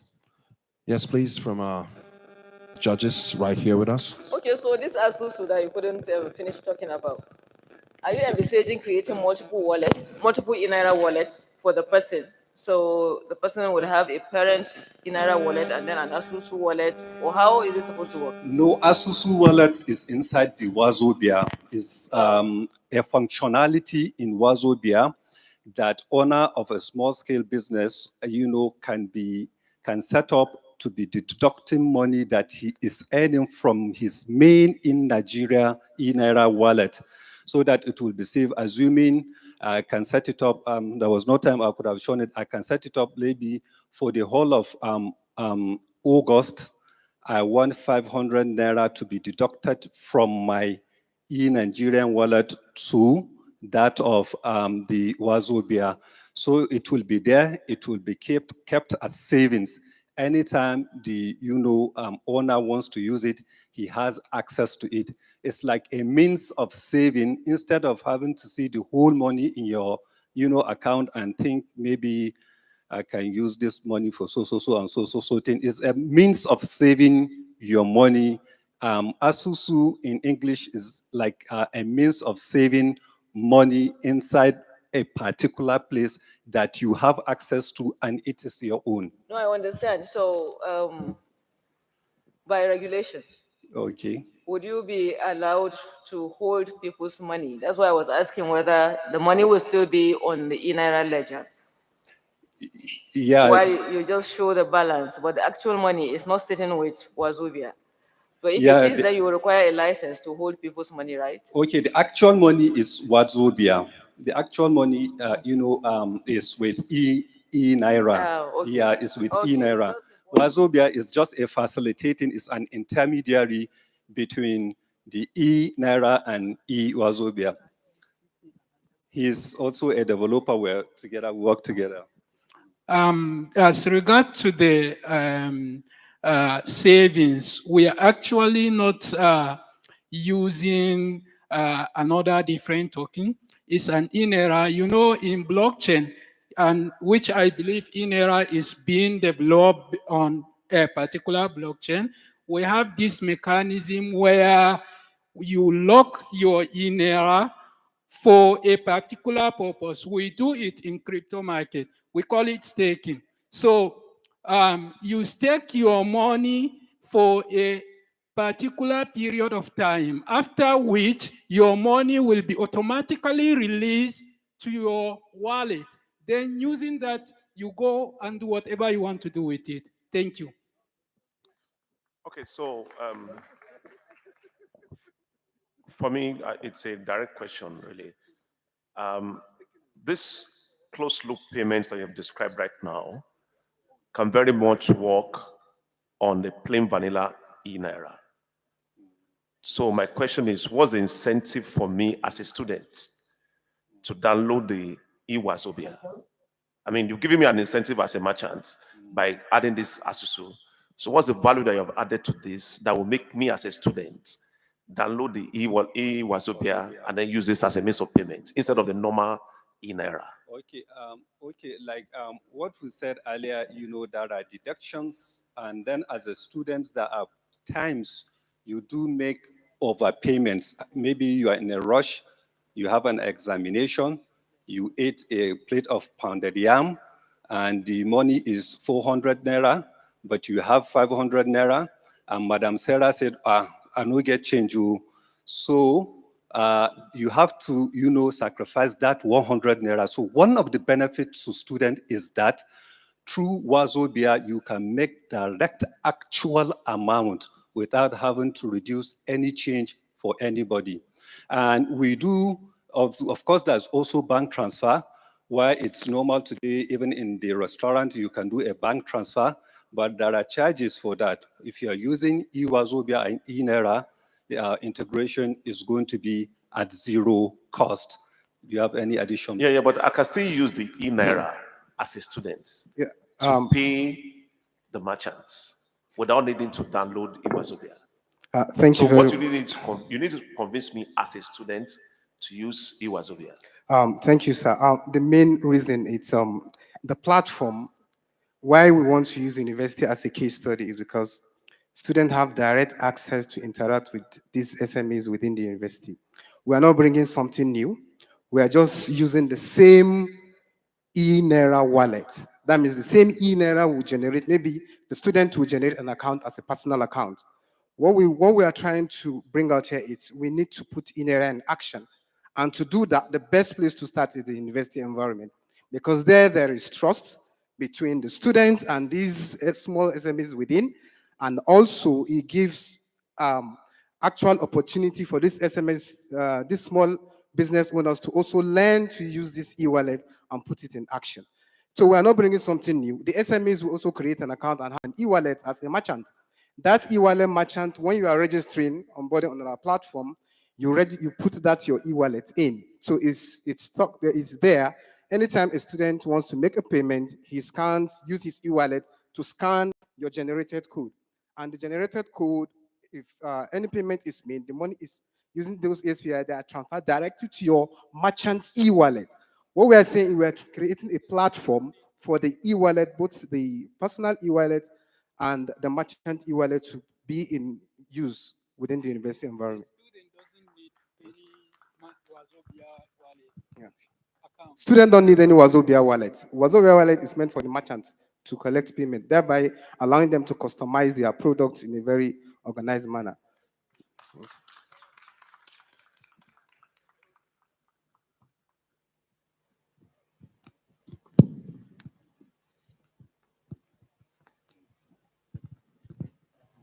I think I agree with the idea of the university being a good test bed for this, or the university environment being a good test bed for it, and for having a group of potential early adopters that can grow your market even outside the university, because where universities are, they tend to have an influence on the surrounding communities. So I applaud you for that. The question I wanted to ask, which maybe you were not, the time did not allow you to present, was from the Wazobia wallet that you have, or the Wazobia platform that you have. You have provided for savings for the merchant, which is great. You have provided for receipt of payments from students or users, which is fantastic. What features does it have for the merchant to use their money to do that we didn't get the chance to see? Features. I'm sure payment, the merchant, once they've collected the money, they need to pay their suppliers, do all sorts of things with it, save, transfer money, put it in the bank, whatever. Yeah, as for the merchant, what we currently do, every merchant registered on the platform will have a customized profile where you can put in all the products you are selling, everything, whatever you are selling. That is why we say it's a customized profile for your own. We can have restaurant, we can have those people selling Indomie and tea. We can have different businesses deployed on the platform. So the benefit is you can have all your product displayed on your profile.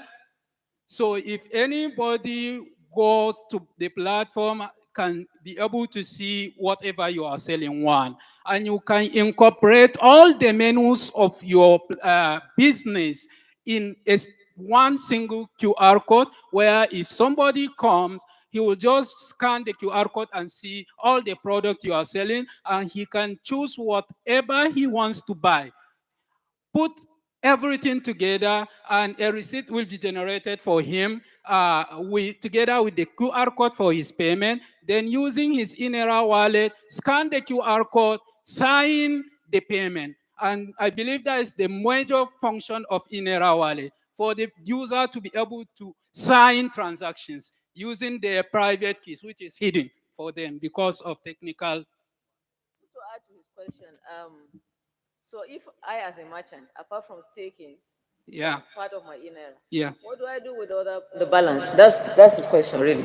Apart from, So let's say I have 1,000 eNaira in my wallet, yes, and I stake 200. yes, So I have 800 eNaira sitting in yes, my wallet. yeah. What do I do with it?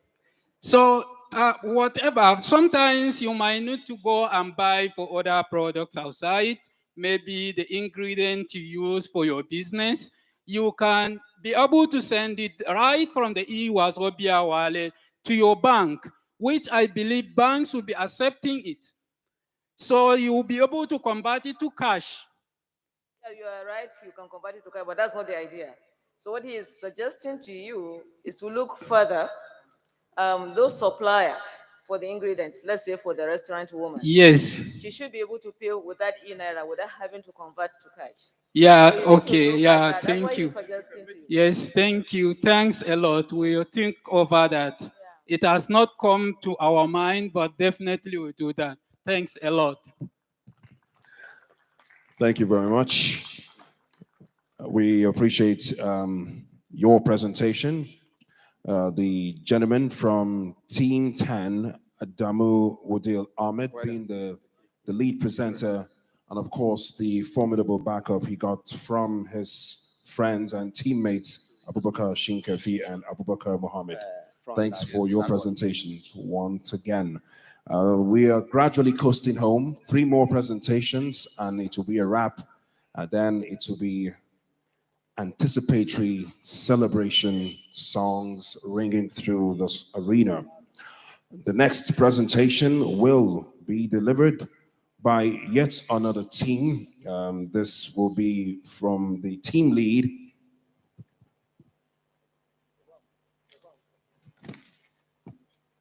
The next presentation is from Team 8. Team 8 grouped. Team 8 grouped. And to make their presentation is Joseph Asima. Joseph, please come through. Your presentation in 8 minutes. Thank you.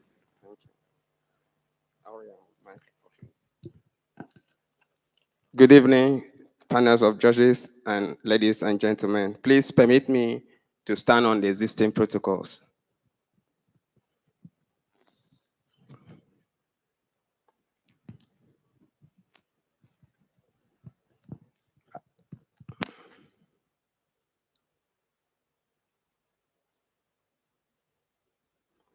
Our problem statement is how eNaira can be leveraged in different sectors of the economy for payment, transparency, and monitoring using programmable tokens. Yes, we are narrowing our case study to one particular sector of the economy, that is agriculture, and we'll be looking at intervention funds. Intervention funds do not reach the intended targets. Why? Can we solve that problem?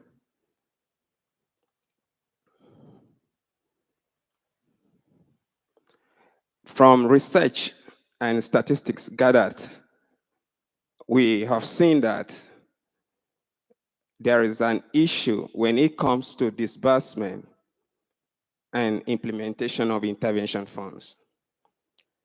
At a point of implementation, there is always mismanagement of funds. And that's why from some literatures, we've gotten a lot of that, whilst there's this mismanagement of funds at that point. Now, pain point. Despite efforts in intervention funds, despite the effort that government has made for different decades to make sure that intervention fund gets to the right set of people, and it's always the intervention effort by government in Nigeria to make sure that the intervention fund gets to the right people.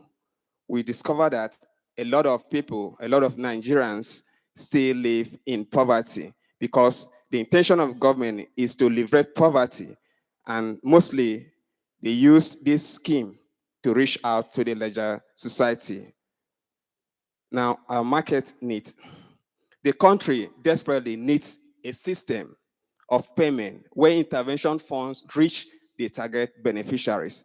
That means this system has to be seamless, transparent, at the same time, programmable. Solutions. What if we can start a program on the Naira bill that can enforce regulation?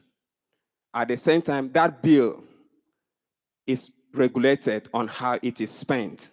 A condition payment where the issuer of the bill does not need to constantly monitor the receiver. Imagine you issue that bill and you are 100% sure that the condition imposed in that bill on the receiver of such bill cannot be violated in any way. Such solution already exists in the blockchain, and we call it programmable tokens.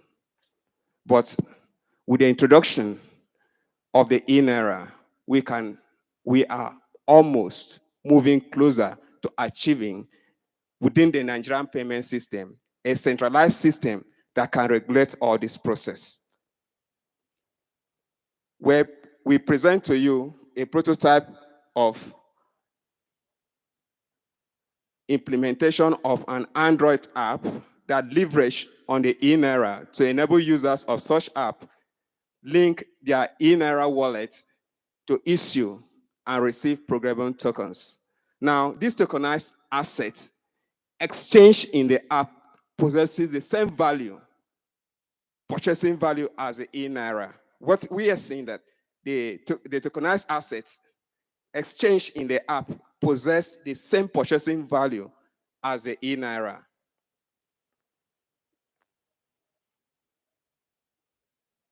Now, benefits of such intervention fund can be programmed to ensure they are only valuable to intended receivers. Funds meant for certain sectors of the economy can be programmed to ensure that they are spent within that sector, can boost trust among payment in the system. Programmable tokens unlock a whole wall of benefits in the way payments are made. Now, the use case. The federal government releases intervention fund meant for agriculture to some national microfinance bank in their eNaira account. However, to ensure that the funds are not siphoned, the funds are programmed only to be spent in an account marked as agricultural account. Now, our tech stack is developed an Android app using Unity engine with Ash in the front end, back end server, the host and the database solution, APIs within the PHP and MySQL, sits on the top of a stimulated eNaira API built from scratch using PHP and MySQL database. However, the real product, if to be deployed, will sit on top of the already implemented eNaira interface with it via the eNaira API.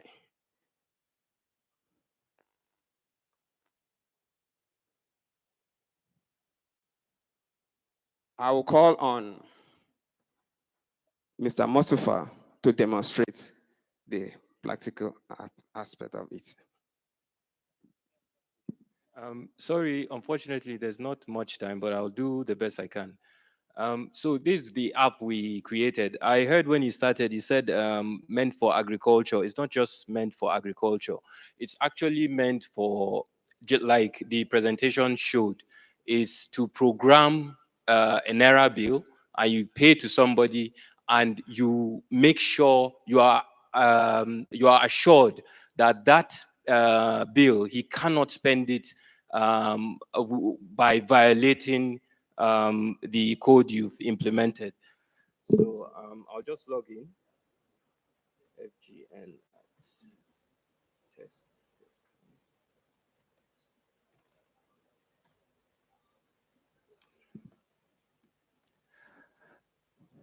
So this is like the federal government of Nigeria account on the app, and they have 3.1 billion. So they can come here and make a payment, but as you can see, it's a sector-bound payment. So it means whoever they are paying this money to is going to be bound to a particular sector. So for example, we'll take agriculture, and then we will select the person we want to send it to. That's some microfinance bank, some microfinance at mfb.com. We've already created all these accounts in the back end. So this is the amount the FGN has, and they can select how much they want to send.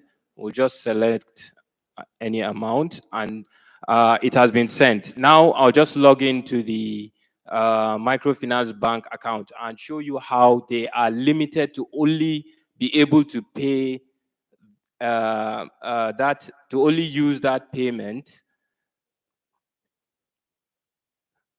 into an agricultural account and nothing else. I'm afraid your time is up. Okay, So, it's okay. thank you. Let's appreciate him, or the guys, with a round of applause. Thank you. Sorry you couldn't complete that within the time frame. So, to our judges, do we still have our online judges with us? Chioma and Afolabi.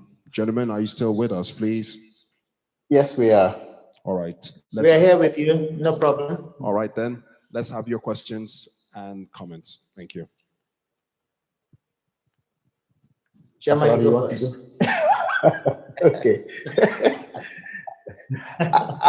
Actually, I have understanding of the concept, but in terms of the presentation, they didn't give me quite a feel of the user perspective. So he dwelt a lot on technical, but in all, I think I understand it. But to the flair of with the bias for the eNaira, I don't think I got a good feel of it. So if he's using the opportunity of my comment to throw more light and connect it, maybe that would help, because there was seeming disconnect between the presenter and the initiator.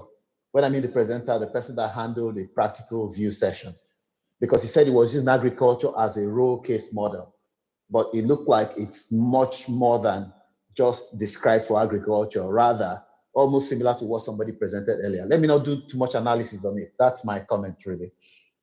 Okay. So I think in addition to that, so that I take both at the same time, it's really also the onboarding process.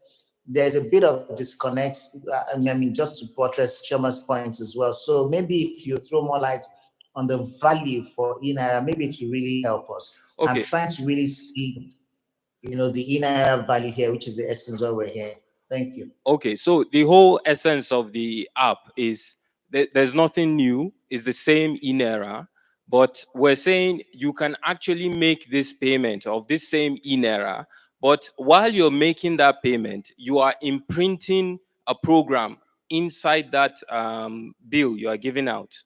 And that program you're imprinting in that bill is going to be, you are going to be assured that the person you're giving that bill to cannot spend it by violating that contract or that program or that condition you've imprinted on that bill. So that was the whole point of the app. It's unfortunate we couldn't get it to work. So Pretty much what you've spoken to. Now, my concern is this. One of the good proponents for the eNaira business case or proposition is ease of use, reach of use, and all of the nice things that come with it. If you had programmed this as is for a particular segment, then it's understood. But if you're saying on a broad sense and you're putting restrictions to its use, which means you're codifying the value or where it can be spent, I don't see how that ties to the value of the eNaira. That's the question I have. The thing is, sometimes less is more. So, for example, if you looked at our the problem statement we're tackling is intervention funds and intervention funds not reaching the target. So what we're saying is Why not limit, if the federal government is going to give some microfinance bank an amount of money for intervention funds, why not limit it to some condition that the federal government wants to ensure that the funds are being spent for what they were meant for in the first place? That's the beauty of it. The federal government at the eNaira model does not require intermediary, even if it's for intervention. It's intervention to the source. Fair enough.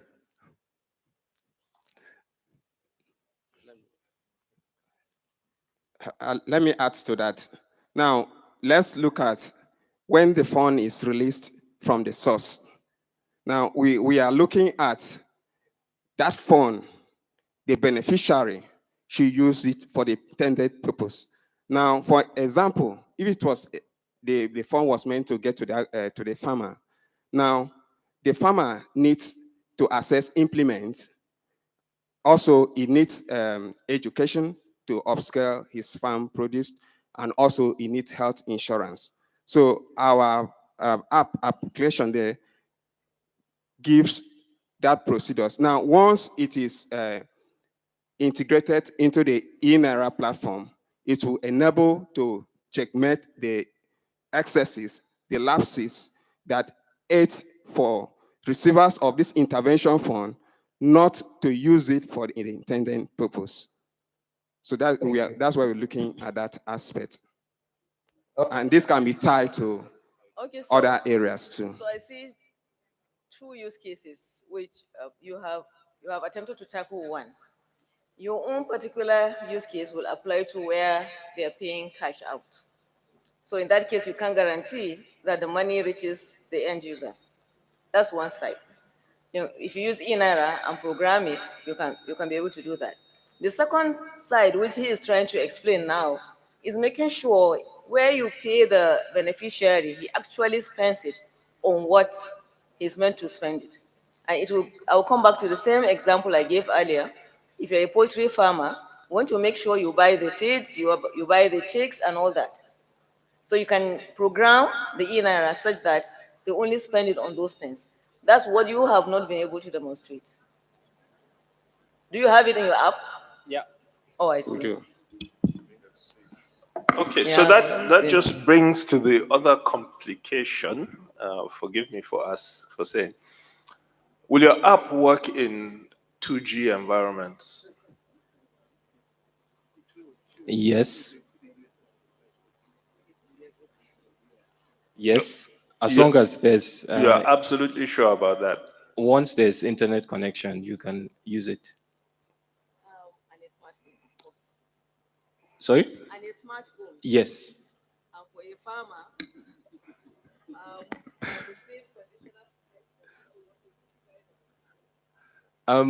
well, initially we were looking at it from the how it gets to the farmers. That's on the microfinance bank side, and then also maybe in healthcare on the hospital side.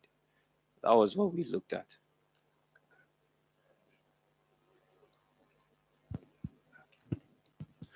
Okay, I guess we're done. Thank you. A round of applause for the gentlemen presenters, the duo of Joseph Asima and Mustafa Atuma. Thank you guys for doing justice to your presentation. And of course, thanks to our judges for coming through with your interventions. We're now going to take the penultimate presentation, and that will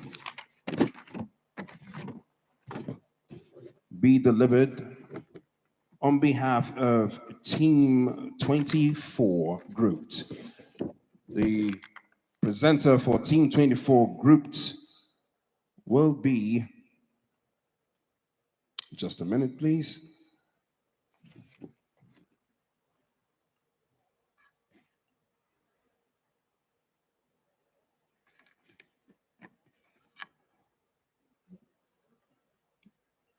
Okay.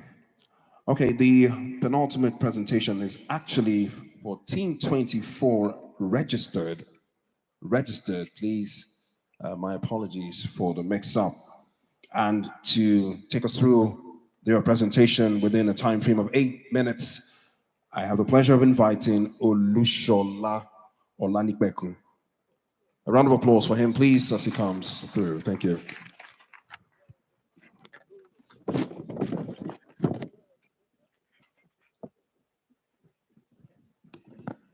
Good evening, everyone.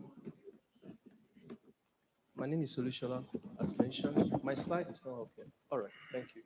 So I'm representing Team 24 registered by name Fuel Credit.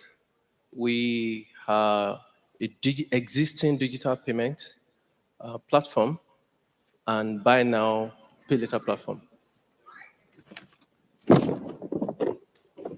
So I don't know whether it's happened to you when you get to a filling station and you forgot your purse at home, or you were told that ATM is not working, or sorry, POS is not working, and the fuel attendants are describing where the location of ATM is, and they have to, and you need the fuel very badly.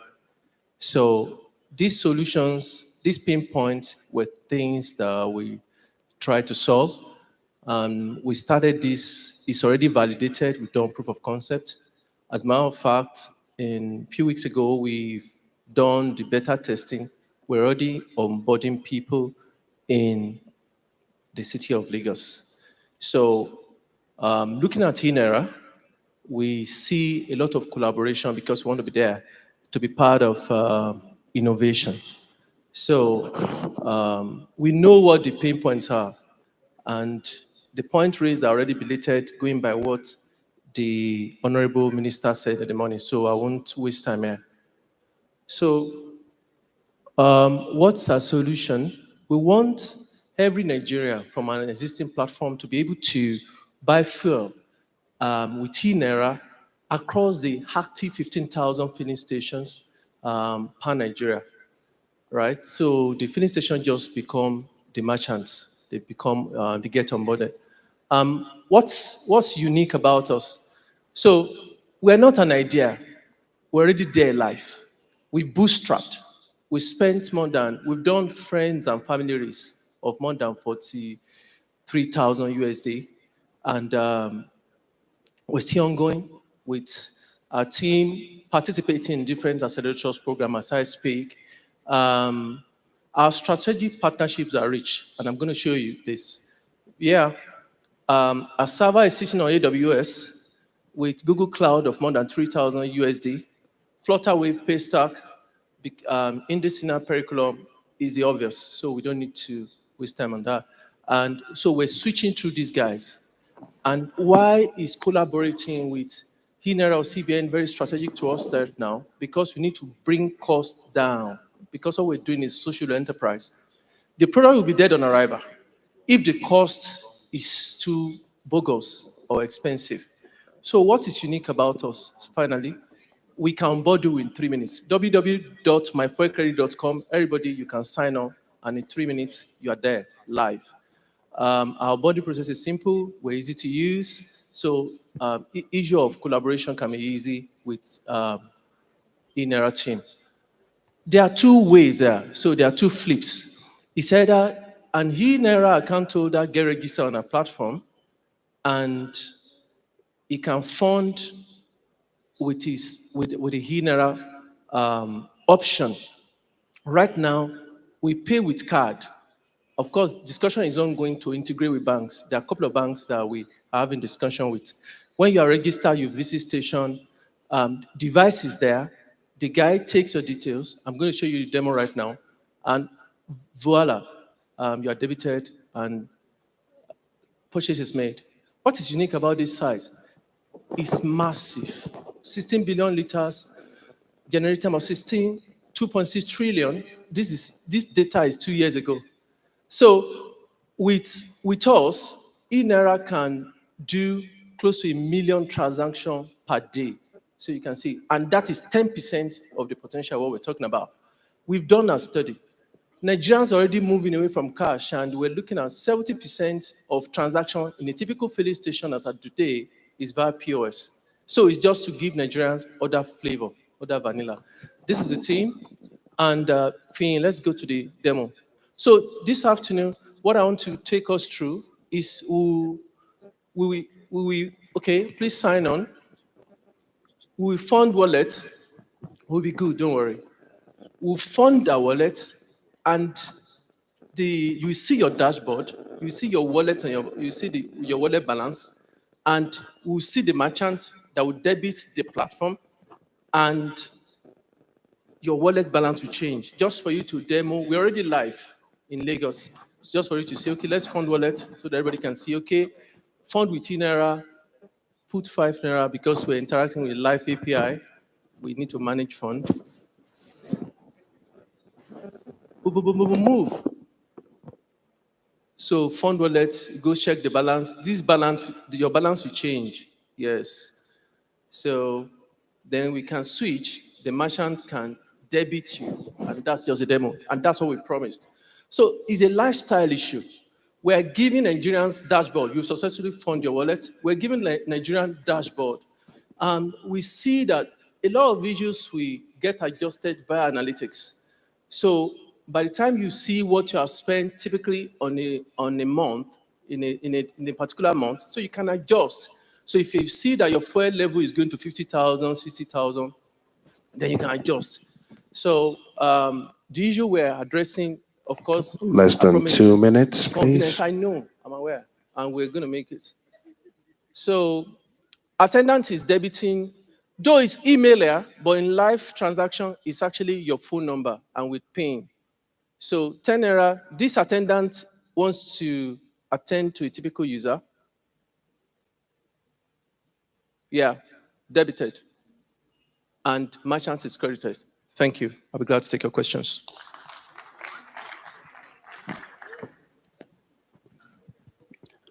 Okay, thank you, sir, for your presentation. Mr. Olushola Olanikbekun, representing Team 24 registered, to the judges. Question you, other than the fact that you're already live, how far can you go as quickly as possible and cover the whole country? That's one. Number two, are you having strategic relationship with the the merchants or the brands, right? With the merchants now, and what kind of portal platform are they having to validate transactions? Because also you're as good as your weakest link when it comes to internet provision. Okay. Can you integrate more with USSD? I think you started the baseline, and whatever thing is scoring you or anything, you're already running, and that's impressive. Thank you. And the other part of it is how can you extend it? I think from my head there is a lot you can do.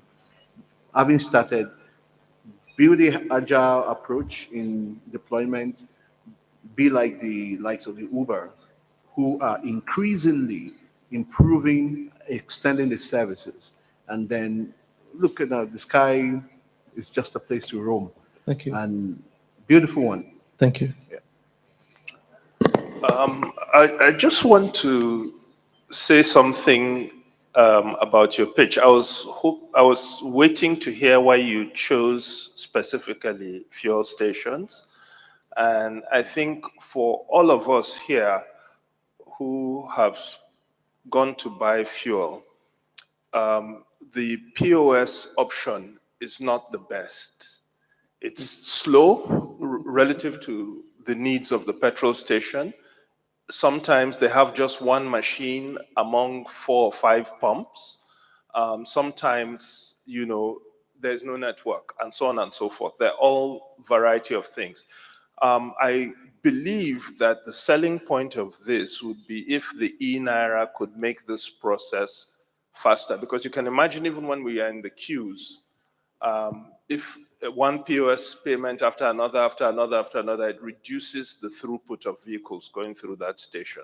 So I believe that for me, that is the selling point if you can do that. But to achieve that further, the demo will need to have something in the process that shows that it happens instantaneously, or that you pre-function something before the transaction is done, and that way you probably get the attention of the stations. Thank you. Thank you. All right. Can I respond to this? Yeah. All right. It's okay. Averagely, on a good day, if POS is working, I think within all things being equal, like 2 minutes, everything is going to be okay. In our interaction, with the merchants, we're actually talking to all the major brands right now. And as a matter of fact, when we got them, what we promised them was that it looked like it was too true to be true. That a typical merchant wants value immediately. And what we're saying to them is that we're not doing T+1. We're just a pass-through. And as a matter of fact, the demo we did for you is a freemium. What we intended to do for Nigeria is that somehow, fuel being an essential commodity, that digital footprints need to be captured. The value for us is that if we become more like an aggregator, it's easier for us to go to Total or to NU. I'm moving 100 million through you. So what is the need for me? Then two, huge data decisions, because we just know it happened to me. How can I be this credible and I want to move from point A to point B? The dealer does not know me because I'm just a number. Is that woman there? But with what we have done, the infrastructure we have built, just like the way he said, Mr. Way said, is so huge. There are so many things that can be layered on this. Loyalty, lifestyle, and a lot. So for us, our interaction with the merchant says, make us know that even POS is still a little bit vulnerable, because I can walk to a station, buy with my ATM card and POS, then run to the bank. Some Nigerians do it and go withdraw that money, and the POS people won't be able to have value. So, I mean, we are kind of being an intermediary right now. And after a while, we know we have a reputation, and fuel being an essential commodity, and you cannot, he said, if you're not fueling your car, you're going to fuel your generator. So every family, once a week, must buy fuel. The only thing that sells more than fuel in Nigeria today is bread. Thank you. Okay, so you mentioned that you started by saying you are a buy now, pay later company. I didn't see that element of BNPL. Yes, there's no in the amount of time we're given by the organizer of this competition is very. There's no way we can meet up with that development. As of course, we'll be interested. My team actually said to me that by the time eNaira makes available their API on loan, is something we'll be interested in. Of course, because we know that with CBN, the right pricing, because we understand that fuel being an essential commodity is an energy access issue. So it's not like we're not a loan app. So what we do right now is that we have a lot of discussion with Uber clusters, and what we're trying to do with them is get these streams. They need 5,000 naira. It happened to me. My friends will come, they are doing Uber, will borrow 5,000 naira, and they won't come back.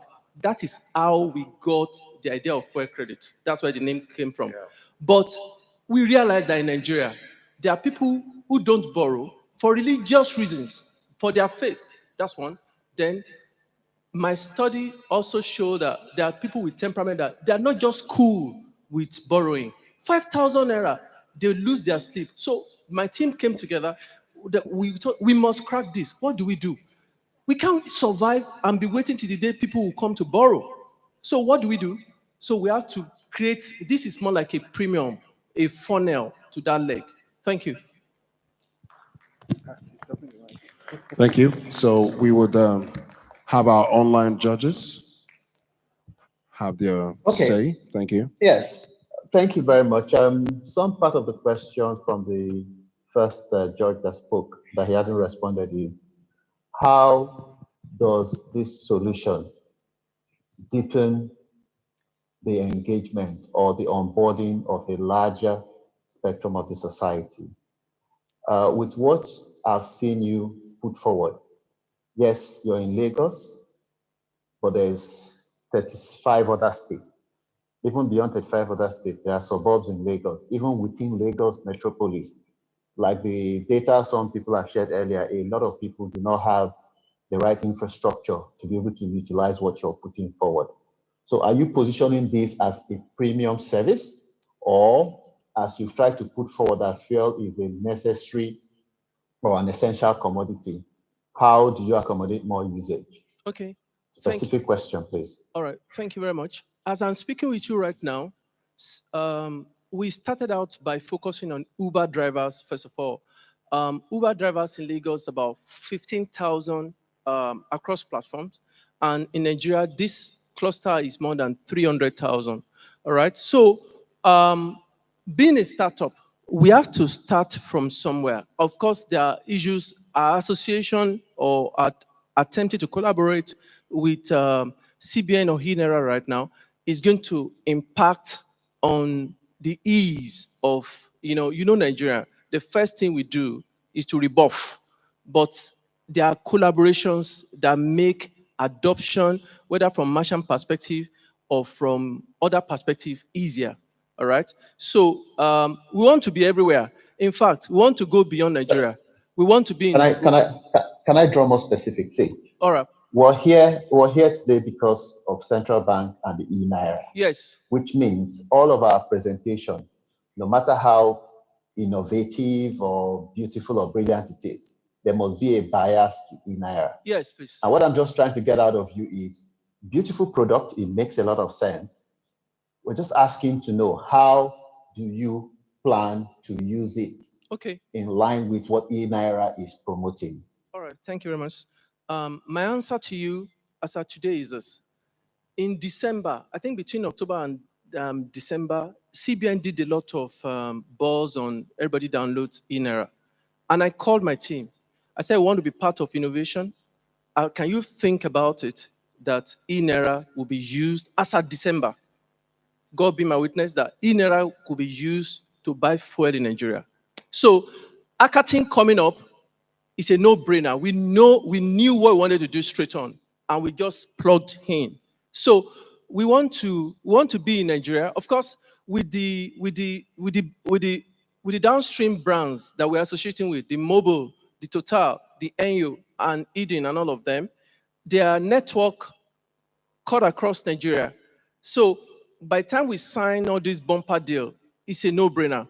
The device or the POS that tolerates eNaira in Lagos or our devices, if it's used in Abuja, it's the same thing. It works. So let me ask this one more. You mentioned Uber, 15,000 users. Yes. Typically, I know that Uber users are smartphone people. It's like almost a prerequisite to be an Uber driver. Now, you see those yellow buses? They constitute a larger percentage of the transport sector. Let's not talk about the individuals who buy fuel just enough to get home and all of that. I'm saying, how do you get those people to use the service? Okay. The earlier guy spoke to it. I'm sure you've looked at cards, you've looked at transfer. How about, did you mention USSD? Is it QR? So that's what I wanted you to speak to. All right. Thank you. Not that your technology is fine. Thank you, sir. Okay, so the way we see it is this. We are not talking to those yellow buses yet, because we can't try the loan arrangement with those yellow buses. They are not our focus right now. We will rather start with the organized sector and test the model and be sure that and gauge the level of our risk. We don't want to throw money at anybody. All right. So we're looking at, and that's why we said the freemium, anybody, any free Nigerian, the netizens, the upwardly mobile people can sign up, but we won't allow those ones use the credit feature. leg. Yeah, the credit feature. Apart from the Uber that we know, if you borrow 5,000, you can use it to make 15,000 per day, which makes it easier for you to return, and we take a particular amount of fee. And how does this affect eNaira? Right? As association with CBN eNaira will with all the noise, oh, we're now with CBN, then the merchant gets a little bit more comfortable with me, a young startup that, then, hope I'm answering your question. So many questions around the same time. Yes, I think you've clarified. You're focused on the credit part and not the throughput. Yes, for traffic, so we want Nigerians, so that's why we made it freemium. So even though we're plugged to Paystack right now, but the cost is not friendly. With 15 naira, eNaira or something less, it's enough incentive for Nigerians to just say, oh, after all, so it's in tandem with CBN focus of cashless policy. So if you can move your wallet to your fuel wallet and off to the merchant at no cost, then adoption will be easier. I hope I'm answering that. Then, so since it's not going to cost a arm and a leg, we see adoption getting a little bit easier, as it were. So we're already live. So CBN collaborating with us, we just think is going to fasten our pace across Nigeria in the drive to move everybody digitally. Thank you very much. Thank you. Thank you very much. Let's appreciate him with a round of applause. Thank you so much, Olushola Olanipekun, rep for Team 24 registered. So, ladies and gentlemen, just strap on your seatbelts. We're about to taxi on the tarmac as we coast home to the end of proceedings for this competition. The last, and certainly not the least, of all presentations will be delivered by the team lead for Team 54. And just like the biblical King Solomon, take us home with some techie-savvy presentation with nuggets of wisdom. Reuben Solomon, a round of applause for him, please. Thank you. Thank you. I want to stand on the existing protocols.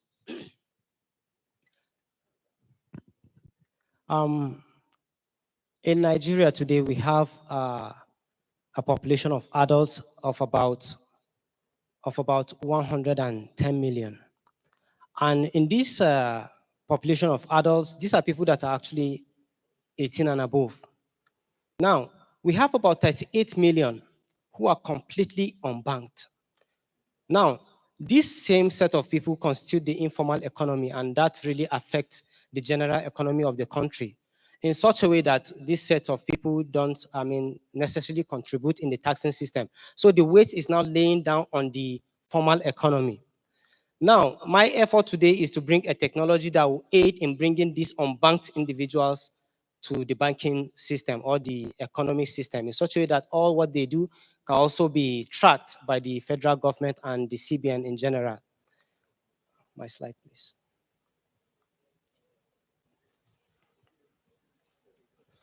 Okay. Yeah. So one of the pain points is these people have reasons or they have their own excuses for being financially excluded, which at some point they are right. Because some of them suffered in the case of distance, they are far from the financial institutions or financial centers, or they lack the necessary documents to get onboarded in the banks. Or at some point, some of them are scared of technology. They always see the banks as people who extort money, or probably banks are not qualified to even keep their money. Then also we have the barrier of language. Like maybe they can, the banks were unable to communicate the system to the people the right way. So the current solutions that were actually existing are the new financial institutions that have been coming up. These financial institutions at some point gives credit facilities to individuals. And also the CBN has tried on their own to include some programs like SANEF. These are programs that will try to bring people or bring these unbanked individuals to the banking system. However, these systems did not actually or completely fail. But the only problem is that most of these programs are benefited by the banked individuals. I'm talking about people that already have bank accounts are the ones that are benefiting. They access these credit facilities. They use these apps, these new applications that have been coming up. So it comes to a point that the unbanked still remain unbanked. Now, to talk about the solution to this problem, I want to introduce to you a mobile eNaira transaction system. This is a technology that leverages on text messaging and USSD technology to bring about financial inclusion. One of the relevance of this system is that it is scalable, it is easy to use, and it is low cost. It doesn't cost more. And the difference, what makes it unique is it is accessible to all mobile phones, mobile phones and devices, and also it is offline based. Then one thing I want to talk about is language targeting, which at some point I forgot, or should I say, failed to include it in the slide. Language targeting is one of the major or key feature of this our technology. Now, the use cases of this this technology is it will curb the issue of distance. It will also break the problem of language. Now, what I mean by that is most communities speak different languages, unlike the ones we normally speak in the urban centers. Because Nigeria has a large rural communities, and these communities have their own languages, and people naturally tend to trust people that speak the same way they do. So we tend to, they brought about, excuse me, please.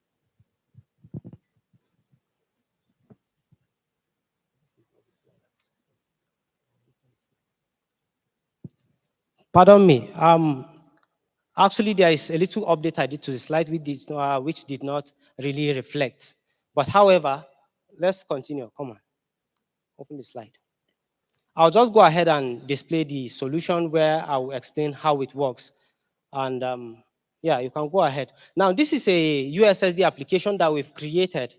And with this USSD application, a user can actually select a language that suits him. And after selecting this language, if this user is located in a specific environment, some of the languages or the major languages that are being spoken in that environment will be captured by our database. So whenever the user is coming back next time, he's going to see languages that are specific to his environment. That is what I mean by this language targeting. And this happens by a little collaboration with the telecommunication industries. Now, what happens there is all these telecommunication industries have a way of tracking the location of users. It doesn't matter whether the user is using a smartphone or a feature phone. The moment you make a call, they can be able to track your location. So with a collaboration with this set of with these companies, we can actually target users and try to speak the language they speak. So the moment a user in that location select a particular language, because it has several languages, can you enter the phone number, please? The moment a user enters a language, it will give him an option to save that language. So if he saves the language, the next time he's coming up, he's going to use the same language. And at some point, anybody from that vicinity or from that location, the moment he's using that same service again, he's going to see these languages that other people within that same community have selected. Go ahead, click next. Okay. Just good. You can dial the codes now.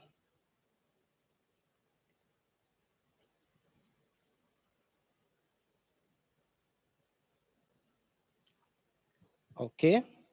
So it's going to dial it, and these are the options. Excuse me. Now, these options you see here, first of all, you see select English, then you see other languages that follows. The fifth one is more languages. If the language you understand does not really reflect, you can pick the fifth one and proceed. So you pick English, let's continue because that's what all of us understand at the same time here. So the first option there is create eNaira wallet. The second option is you can check your balance, you can load your wallet, you can also transfer money. You can pay for products and services. So you just select, let's go with number one. So you select number one and send, then it will ask you if you have a bank account or not. If you don't have a bank account, then it's going to initiate the tier one onboarding system. But if you have a bank account, it will initiate the tier two. So you select one or two, anyone. Let's proceed. So the moment you pick this option, it's going to send a text message to your mobile phone to tell you how you can get onboarded. So Now, the way we do this is we use comma to separate this information. You enter your name, you put comma. You enter your password, you put comma. The password you want to use. You enter your bank account details. You enter your BVN, and all this information, you enter them. And the moment you send it, you send this message to us, we have an API that will receive this information and it will onboard a user directly and sending a confirmation to the user. But with this, and the moment if somebody does not have a bank account, it will send a different message. And because we know the NIN have a lot of information about an individual, so the API, the NIN information will now be, the API we have will definitely open this NIN information, and the user data will now be used to onboard the user. Thank you. Okay, thank you. Ruben Solomon, making the last presentation for what has been a very memorable experience for each and every one of us. So we will take the last string of bullets, if I'd say, from all our judges online and also those who are here physically, and after which we will shut down proceedings for the competition, the eNaira Hackathon. First, we'll start with our judges right here. Please swing in your questions and comments. Then we'll then engage our colleagues who are online. Thank you.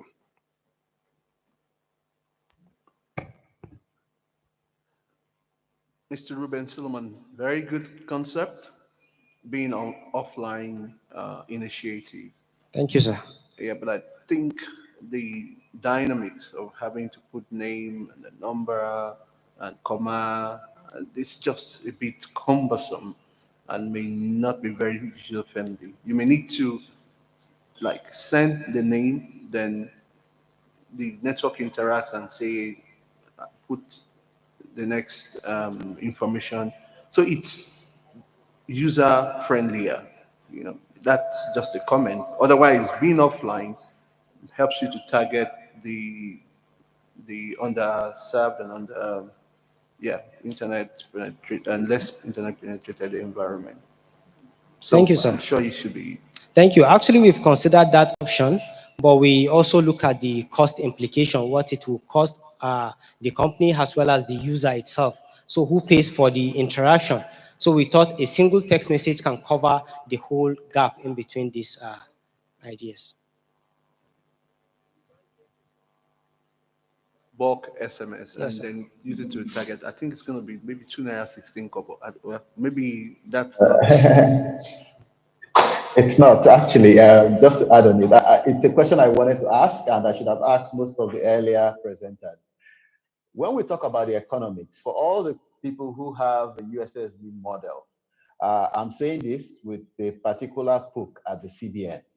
How do we reconcile this with the 6.98 kobo on every USSD transaction?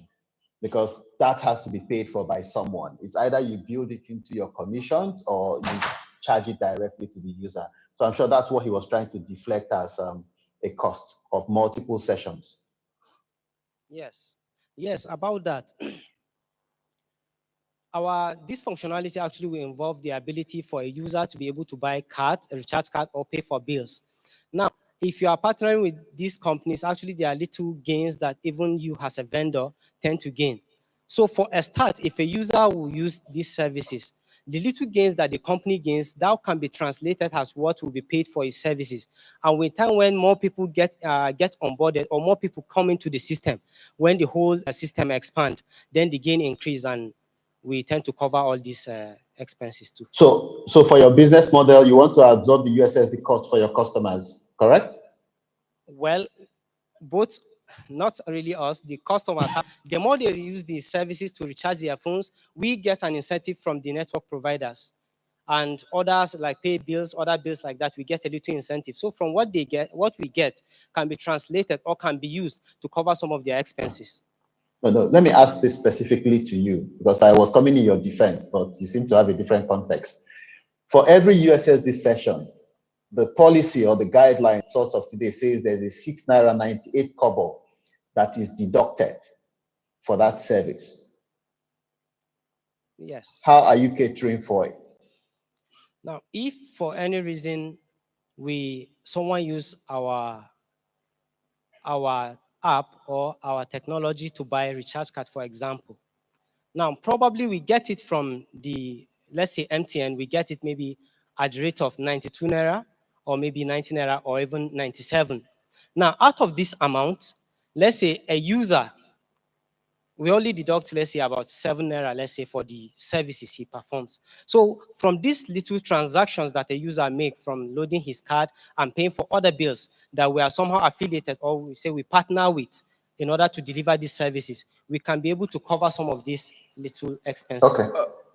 Yeah, All right, thank you. I just want to say something to you, and please don't take it wrongly. It's advice. I think you did a good job of trying to answer the question.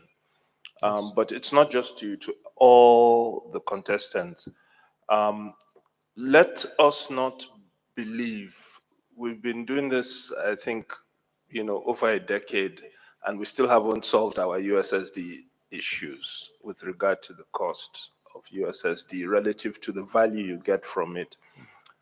Please factor into your planning how you're going to get the best value out of USSD. I think you attempted one by trying to make that long string, but it may be complicated for the client. It's a balancing act.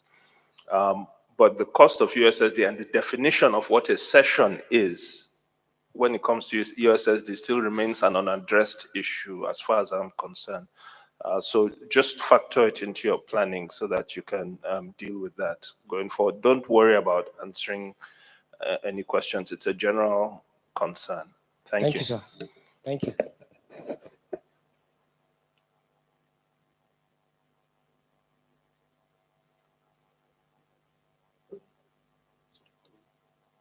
Yeah, just that.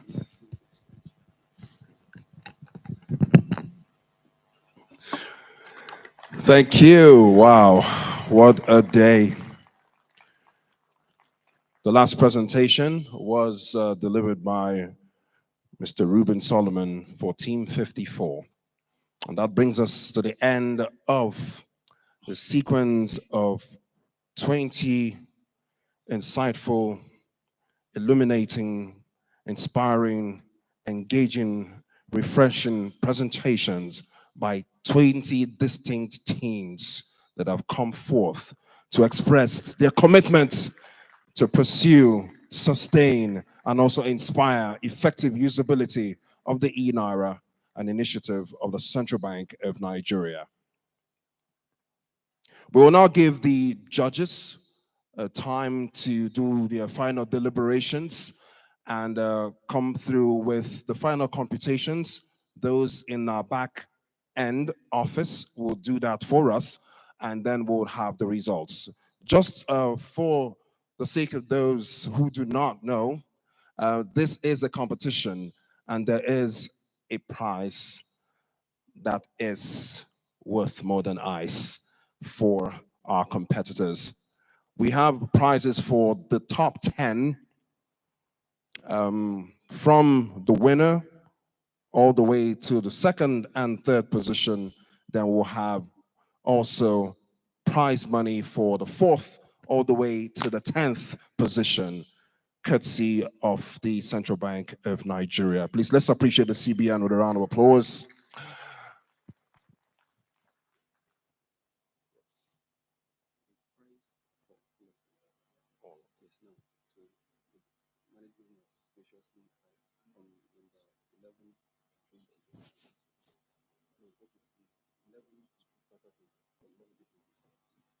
Okay, I've got some good news. You want to know what the good news is? The management of the Central Bank of Nigeria has magnanimously, like we say in the public service, graciously, willingly accepted to present cash prizes to all the competing 20 teams. Give it up for the Central Bank of Nigeria! That's why it feels good to wear this ID. Feels cool. I'm feeling very cool. Okay. I have been informed that from the 11th to the 20th position, they will all receive 500,000 naira in their eNaira wallets. From the 4th position to the 10th position, they will receive 1 million naira each. Isn't that fantastic? Come on, give the CBN some props. And for the second runner-up, that's the 3rd place, they will get a cash prize of 2 million eNaira. First runner-up will get a cash prize of 3 million eNaira. And the winning team will coast home with 5 million naira. eNaira is the same naira, more possibilities. So we want to thank the management of the central bank, led by the governor of the Central Bank of Nigeria and his deputizing quartet of 4 deputy governors. And of course, in a very special way, we should appreciate the director in charge of information technology, our project coordinator. And Hajia, I'll always give you that props. She is a tireless technology savvy titan. We appreciate you. We also want to appreciate our judges, our very esteemed judges. First, Director Information Technology, CBN, and Project Coordinator, CBDC, aka Project Giant, now known as eNaira, Hajia Rekia Mohammed. A round of applause for her. We also want to appreciate the Regional Manager, Del Nigeria, my newfound friend, Abimbola Awoye. Thank you. We're going to do some business together. We also want to appreciate Chairman, Committee of E-Business Industry Heads, Yemi Atonda. Thank you, sir. We also want to appreciate Musa Ali Baba, Chief Executive Officer of TZ Mobile Money. Thank you, sir. We also want to appreciate Mr. Adeleke Alex Adedipe. Thank you so much, sir. We appreciate you. And our online crew of judges, my brother and also new friend, Chioma Nkechika, Chief Executive Officer, Coral Pay. Thank you for your fantastic and illuminating inputs. And of course, my buddy from way back, Mr. Afolabi Oke, Managing Director, Chief Executive Officer of Global InfoSwift. Thank you guys for making this happen. So we will wait for the results to come through. As soon as they come through, we will make the declarations and the celebrations all into the night, and probably into the morning we'll begin. So can we have some musical interludes and also some spins, the advertorials, while we wait for the results? Thank you.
We'll also have a batch of photography.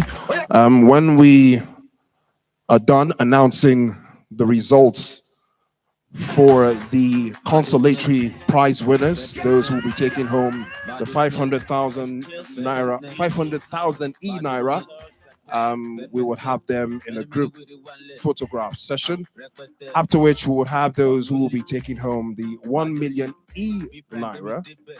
The 7 of them, the 7 teams, would also be batched in a group photograph session. And of course, our 3 finalists would also have the photo flicks of the night when their prizes are given to them.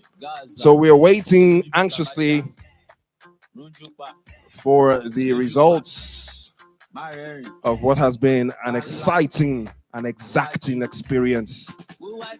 The first eNaira Hackathon, organized by the Central Bank of Nigeria, the nation's foremost apex bank, in collaboration with the very formidable, reliable, dependable Africa FinTech Foundry.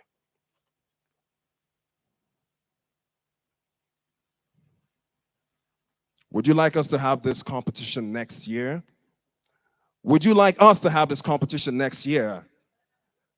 Okay. So we're roping the CBN into a corner, a tight corner. Okay, thank you so much for all the presentations.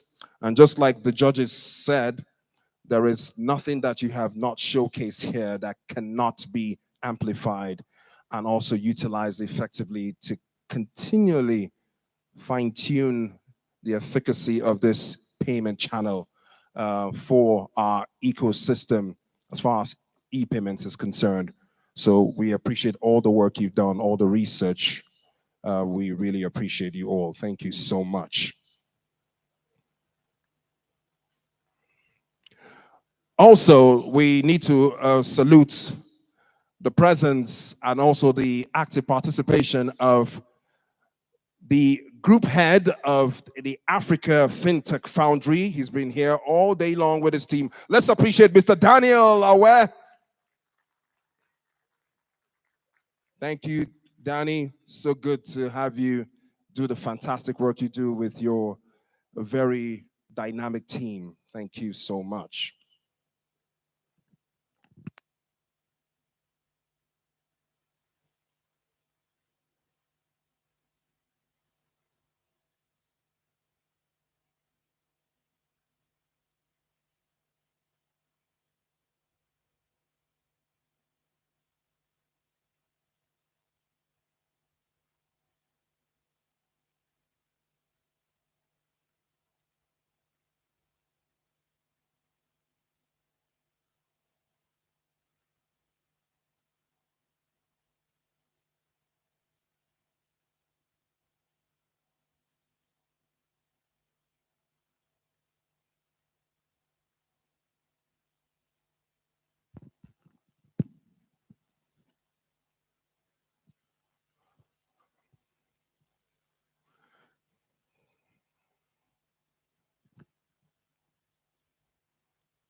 tune down the music, please.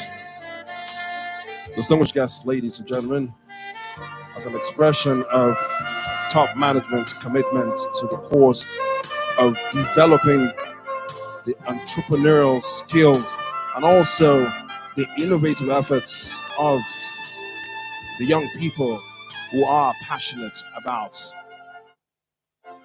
the eNaira being fully established within our payments ecosystem, we have the honor of re-welcoming the Deputy Governor in charge of Economic Policy and the Chairman of the Technical Working Group of the Central Bank Digital Currency Project, aka Project Giant, that we know as eNaira. Ladies and gentlemen, once again, a round of applause for Dr. Kingsley Obiora.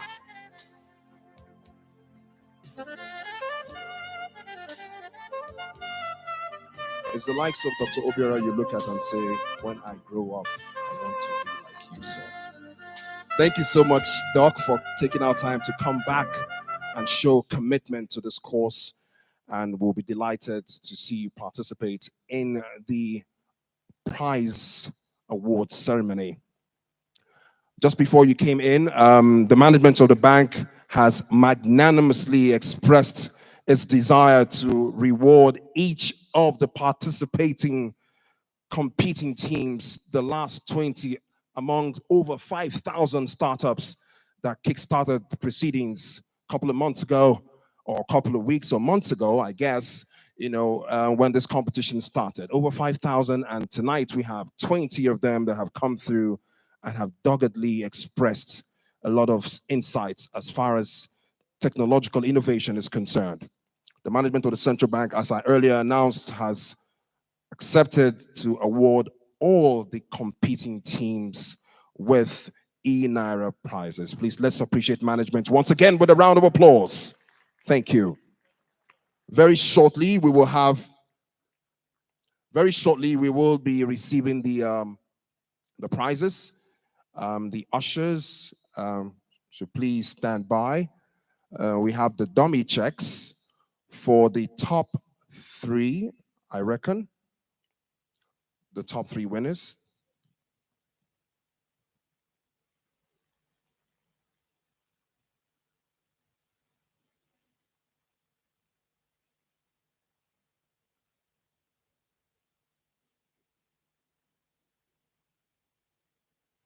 So because we want to make this super tight and exciting, would want to invite all those who are at the back end seats to please kindly come forward and occupy the seats in front, so that when we shut down this hall with chants of celebration, it's going to ring through the foundations of this edifice. So if you're seated at the back end, please kindly come in. For those who are outside at the lobby, at the foyer end, please come in also. Thank you.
We also want to appreciate the presence of the Deputy Managing Director, Access Bank. Thank you, sir, for coming through once again. Now, without further ado, okay, I'm sure everyone is excited and a bit nervous. I would now invite the judges, as instructed. The judges will please come through and do us the honors of taking us through the announcement for the winners from 20 all the way to 11. So can we please have the judges on stage? Please, thank you. Can we have the judges on stage, please? Let's appreciate them as they come to the stage of celebration.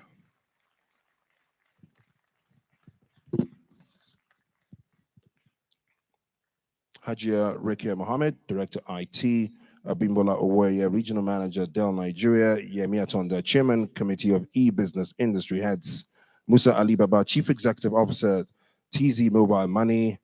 We also have Alex Adelikwe, and of course, Afolabi Oke and Choma Kichika, who are online.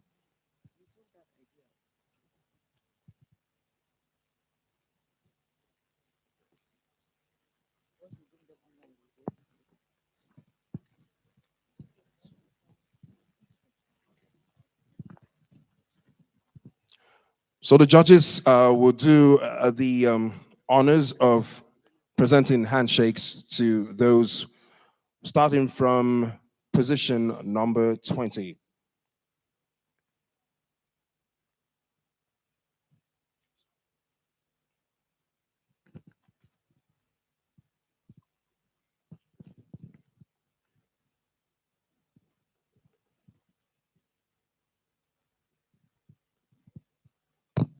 Coming in at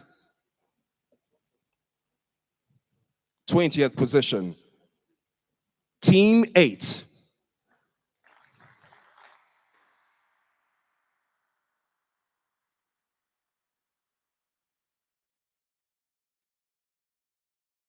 Okay.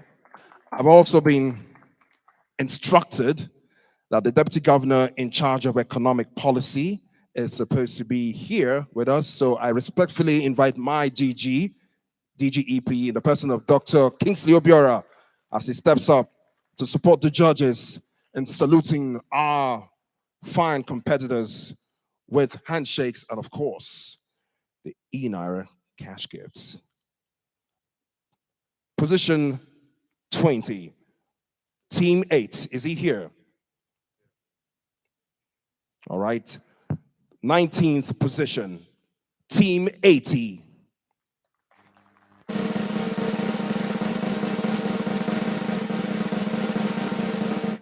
18th position, Team 34.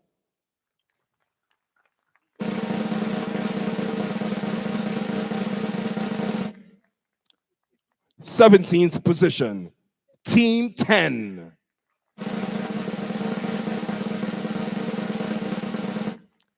16th position, Team 38.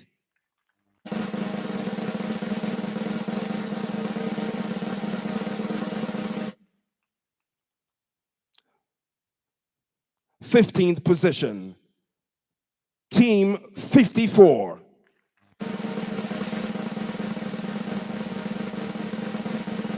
14th position, Team 32.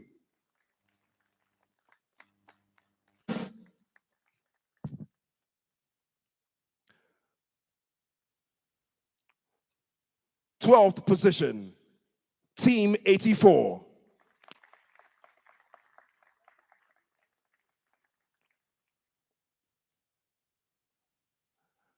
The 13th position, just to clarify that, 13th position is Team 84, 12th position, Team 17.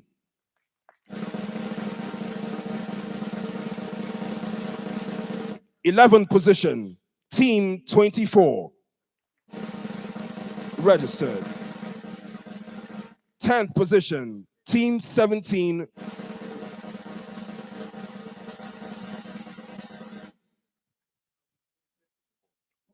All right. Yes, please. The team 17 that came in 12th position is team 17 registered, please. So we'll stop at 20th to the 11th position, and the 11th position goes to team 24 registered. Are they here? So you would be saluted with handshakes by the DGEP alongside the judges. Then you will take a bow and anticipate your 500,000 eNaira cash money prize.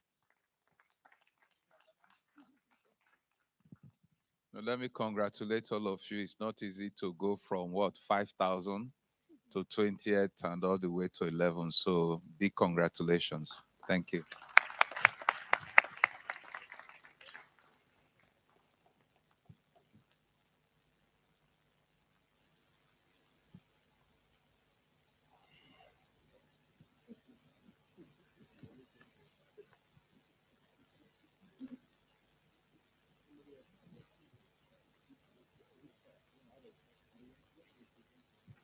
Congratulations.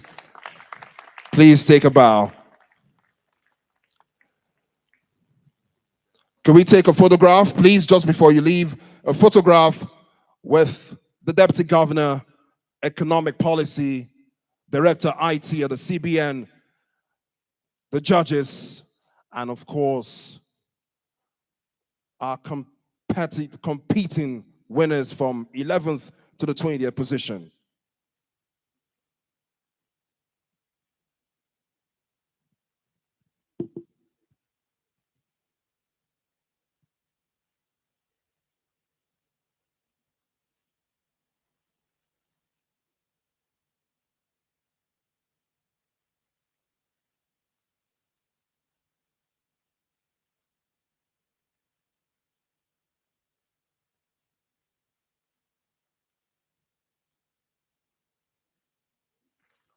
Congratulations.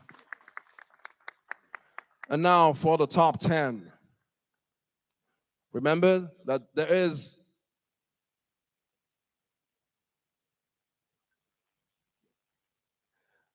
I will now announce from the 4th to the 10th position with a cash prize of 1 million eNaira.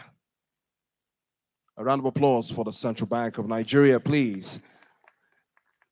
10th position, Team 17 grouped. Drum roll, please. 9th position, Team 63.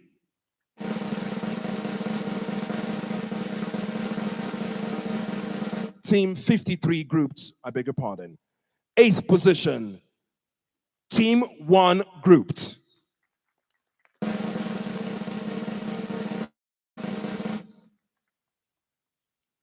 7th position, Team 29 registered.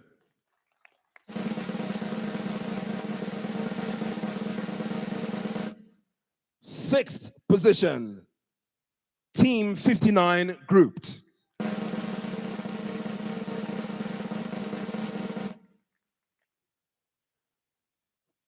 5th position, Team 10 grouped.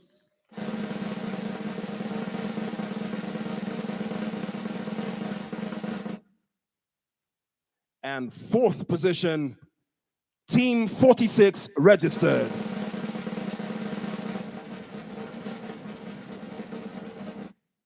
Congratulations. You will now pose for a photograph. Handshake first, and of course, a group photograph.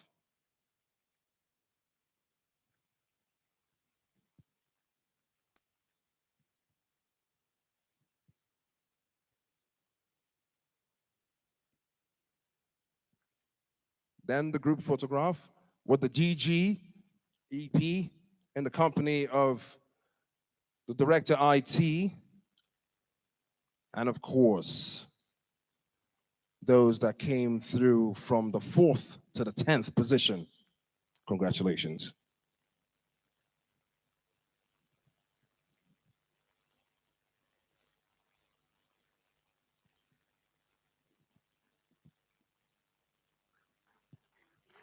Congratulations. We're getting to the climax of this second runner-up with a score of 567. Let's make some noise for Team 70 registered. They'll be carting away a cash prize of 2 million eNaira. Let's appreciate them with a round of applause. Well done. 2 million Naira. Thank you. Thank you, DG.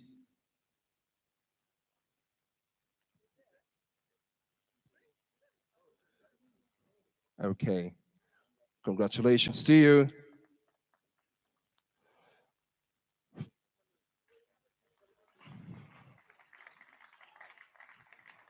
First, congratulations, 2 million Naira to second runner-up, received by Omoshalewa Osamudiame Williams.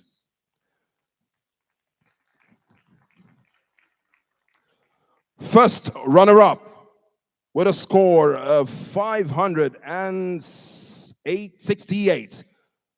Team 69 registered.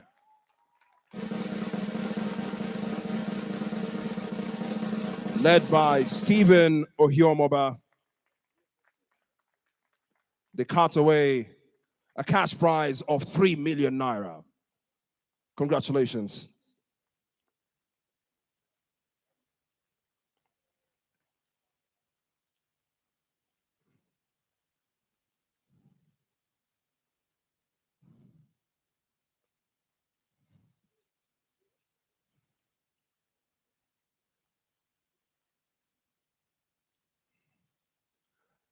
Congratulations.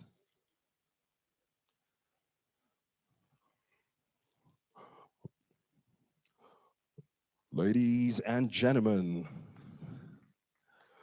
Ladies and gentlemen. Ladies and gentlemen. The winner of the maiden edition of the eNaira Hackathon, organized by the Central Bank of Nigeria in collaboration with the Africa FinTech Foundry. Let's make some noise. Let's make some noise for Team 67 registered with a score of 571. Led by Sheyi Ojueyitsi. Lead me to my destiny. I have waited. Congratulations, and they win a cash prize of 5 million Naira.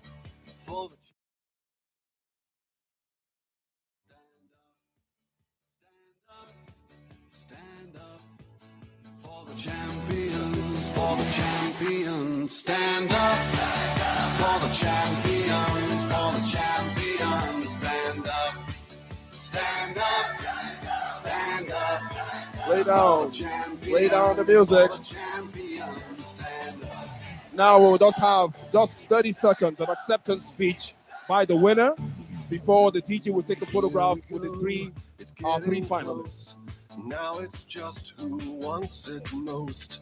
It's just life, that's how it is. I thought I talk a lot, but this is one of the first time I'm lack of words. Well, first of all, I want to say thanks be to God for making this come true, and also a special thanks to CBN. This is such a wonderful opportunity, and I must commend the efforts of CBN in pulling this out, and also to African FinTech Foundry and all the other sponsors. I want to say that this is a great platform and a wonderful job you have done here. We have a lot of programmers, coders out there, and I believe this is just the beginning of great things to be done. eNaira has come to stay. The first digital currency in Africa, the second in the world. Our plan here is to make sure it's adopted not just in Nigeria, but beyond Nigeria, where everybody we have an eNaira wallet. And I want to say thank you to everyone. Also, my co-participants, and I wouldn't call you competitors. Wonderful solutions you have there too.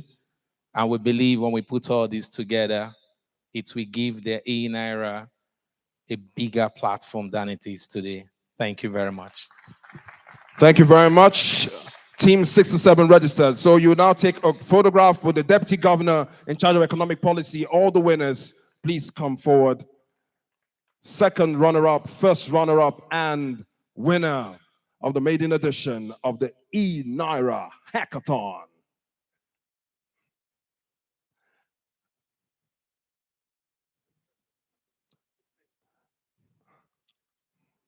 Okay, we'll take it one after the other. First with the winner, then first runner-up, the second runner-up, and then alongside the director IT and the judges. First runner-up, one at a time, one at a time. Okay, we'll just have you. Okay, let's have you all together. Thank you.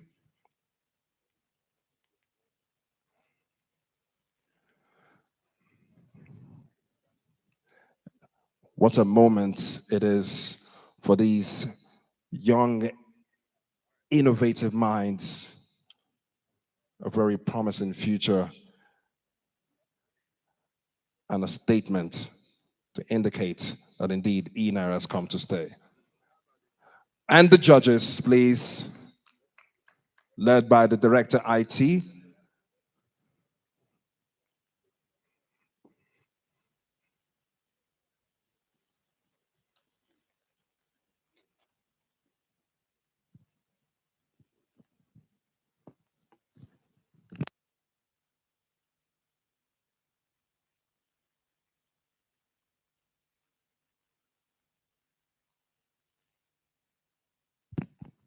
After this, we'll have all the partners join in. The Africa FinTech Foundry and all our supporting partners, Access Bank, all the institutions that have supported this course, you please kindly come through and join in. After which we'll have the project implementation team, the eNaira, would also join in.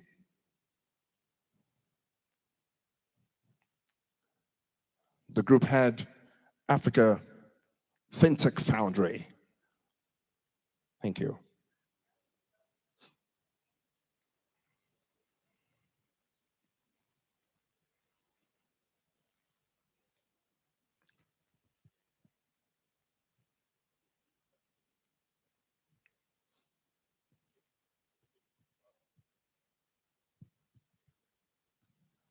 Congratulations. We celebrate you on a day such as this.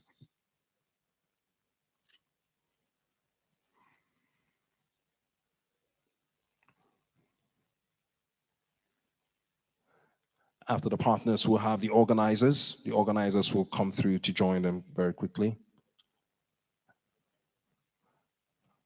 Please, let's make it snappy. Let's not keep our dignitaries waiting. The organizers, please come through.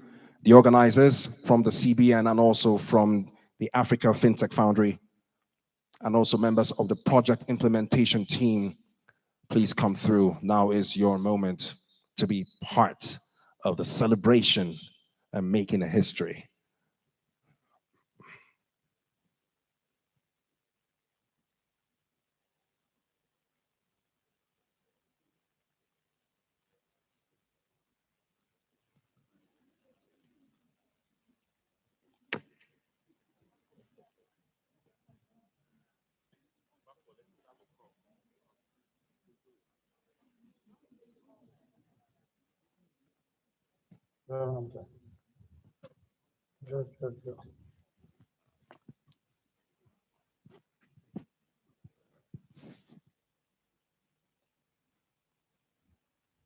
Man.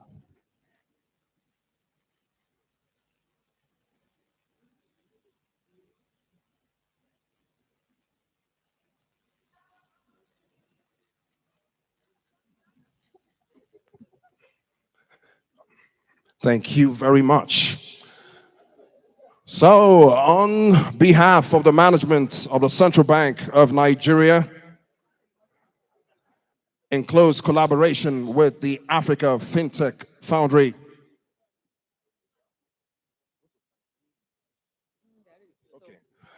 to deliver the concluding credit,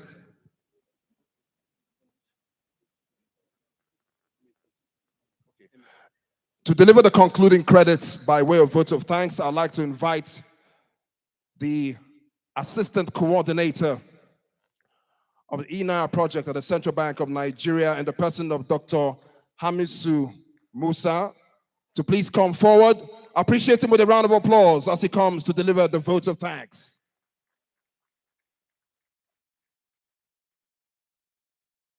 Dr. Musa, please come forward, sir.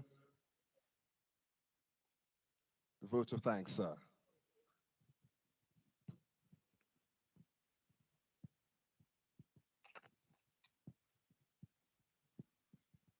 Wow.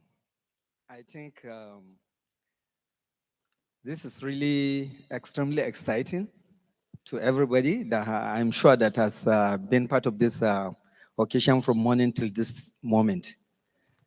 Before I extend our appreciations to all the people that made this event a reality and made it a success, let me just give a small background. The discussion around this hackathon started like almost about 2 months plus back.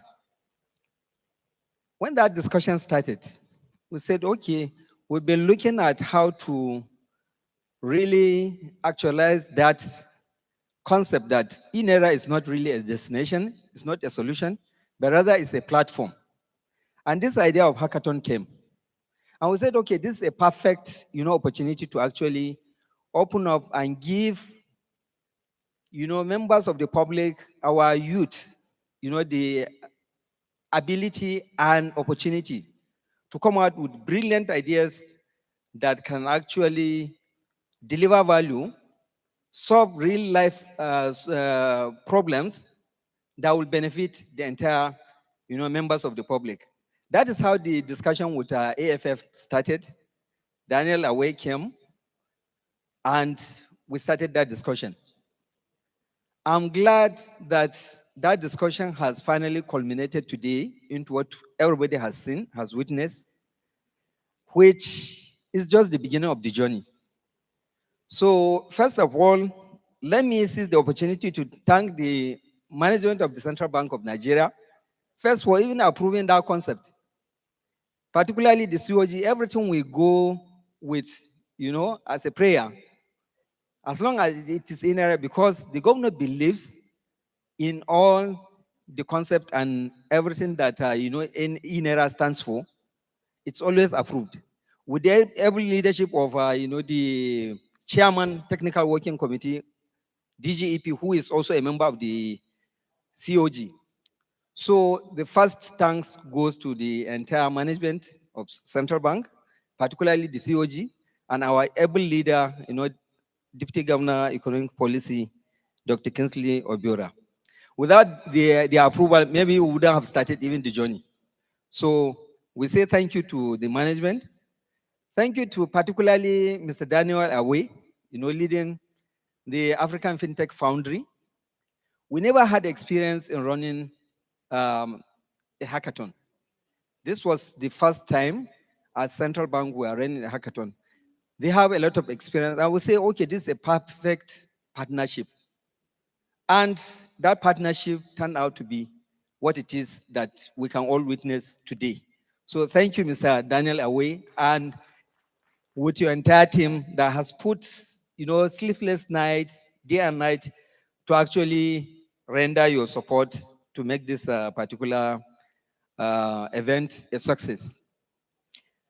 The panel of judges, I was really watching every participant. They were not just drilling them, trying to assess them, but rather they were actually trying to add value, trying to, give them some impetus so that, their journey beyond this hackathon can continue.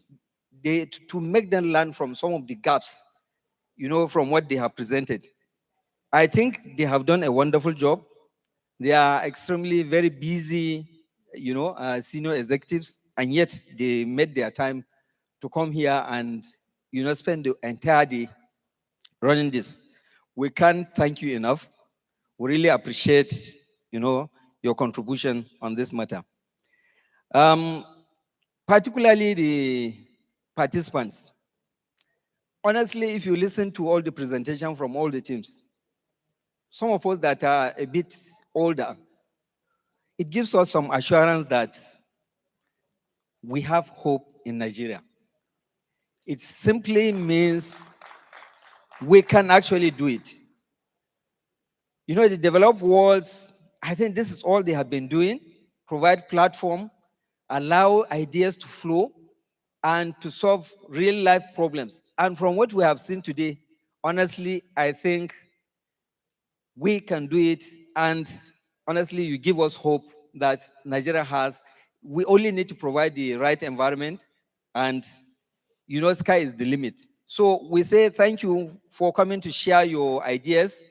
And just to let you know that the hackathon may have ended in terms of trying to select the winners, but we are not leaving you alone. We are going to, the bank and AFF have undertaken to go all through the journey with you. Our hope is that we have as many startups as possible through the idea incubation program. And that program includes, funding for your research, for your development, that we hope at the end of the day, you'll be able to come out with things that the members of the public can begin to enjoy. So we will be with you. And this is the entire event 20. We are going to continue to get in touch with you. Please, when we call upon you, please kindly oblige and let us see how we can partner to even advance further from wherever you have stopped. Then our partners. We had a lot of partners without which, honestly, there's no way we could have gone through this hackathon. Like NIMSI, they provided us with APIs. If you want to do validation of, identities, NIDA, they gave us a lot of experience too. They provided resources and so many others that I cannot list exhaustively here. Back home, we have the technical working committee. This is a list of, a number of departmental directors.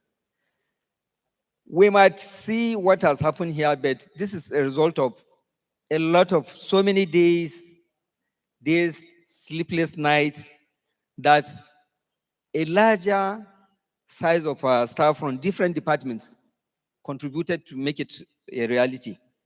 The directors in all those departments, at short notice, sometimes their staff need to only tell them that we have a program that we have to go and attend. And they have always obliged us. They also give us guidance, and we can't thank them enough. We have also the PGIT, the Project Giant implementation team. These are where the techies are that has actually worked to provide the APIs that the participants leverage on to showcase their solutions. Can I please request that the Hackathon Organizing Committee can join me at this stage to thank the entire members of our partners and the members of the public that has made this event a reality. Please, members of the organizing committee.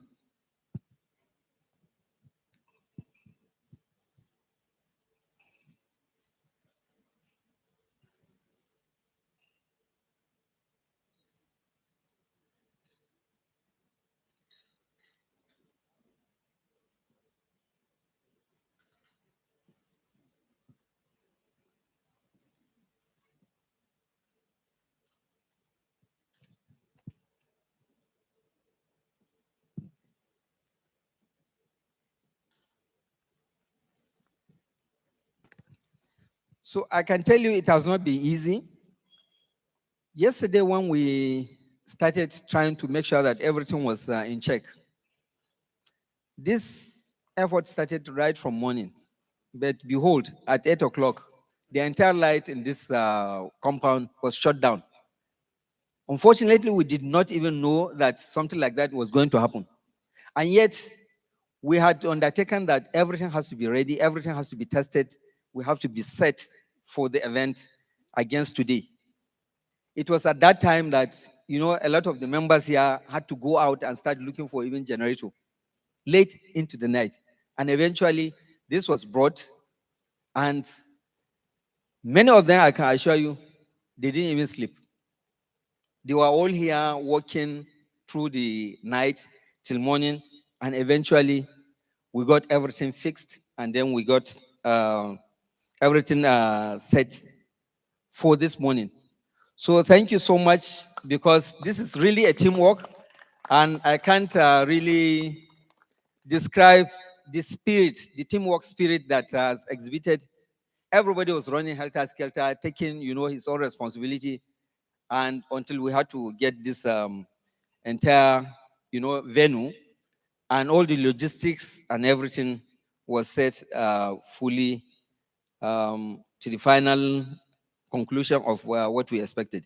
Thank you so much, and I wish everybody that has traveled far to attend this event, mercy journey, and have a restful night and good night. Thank you. And on that appreciative note, we've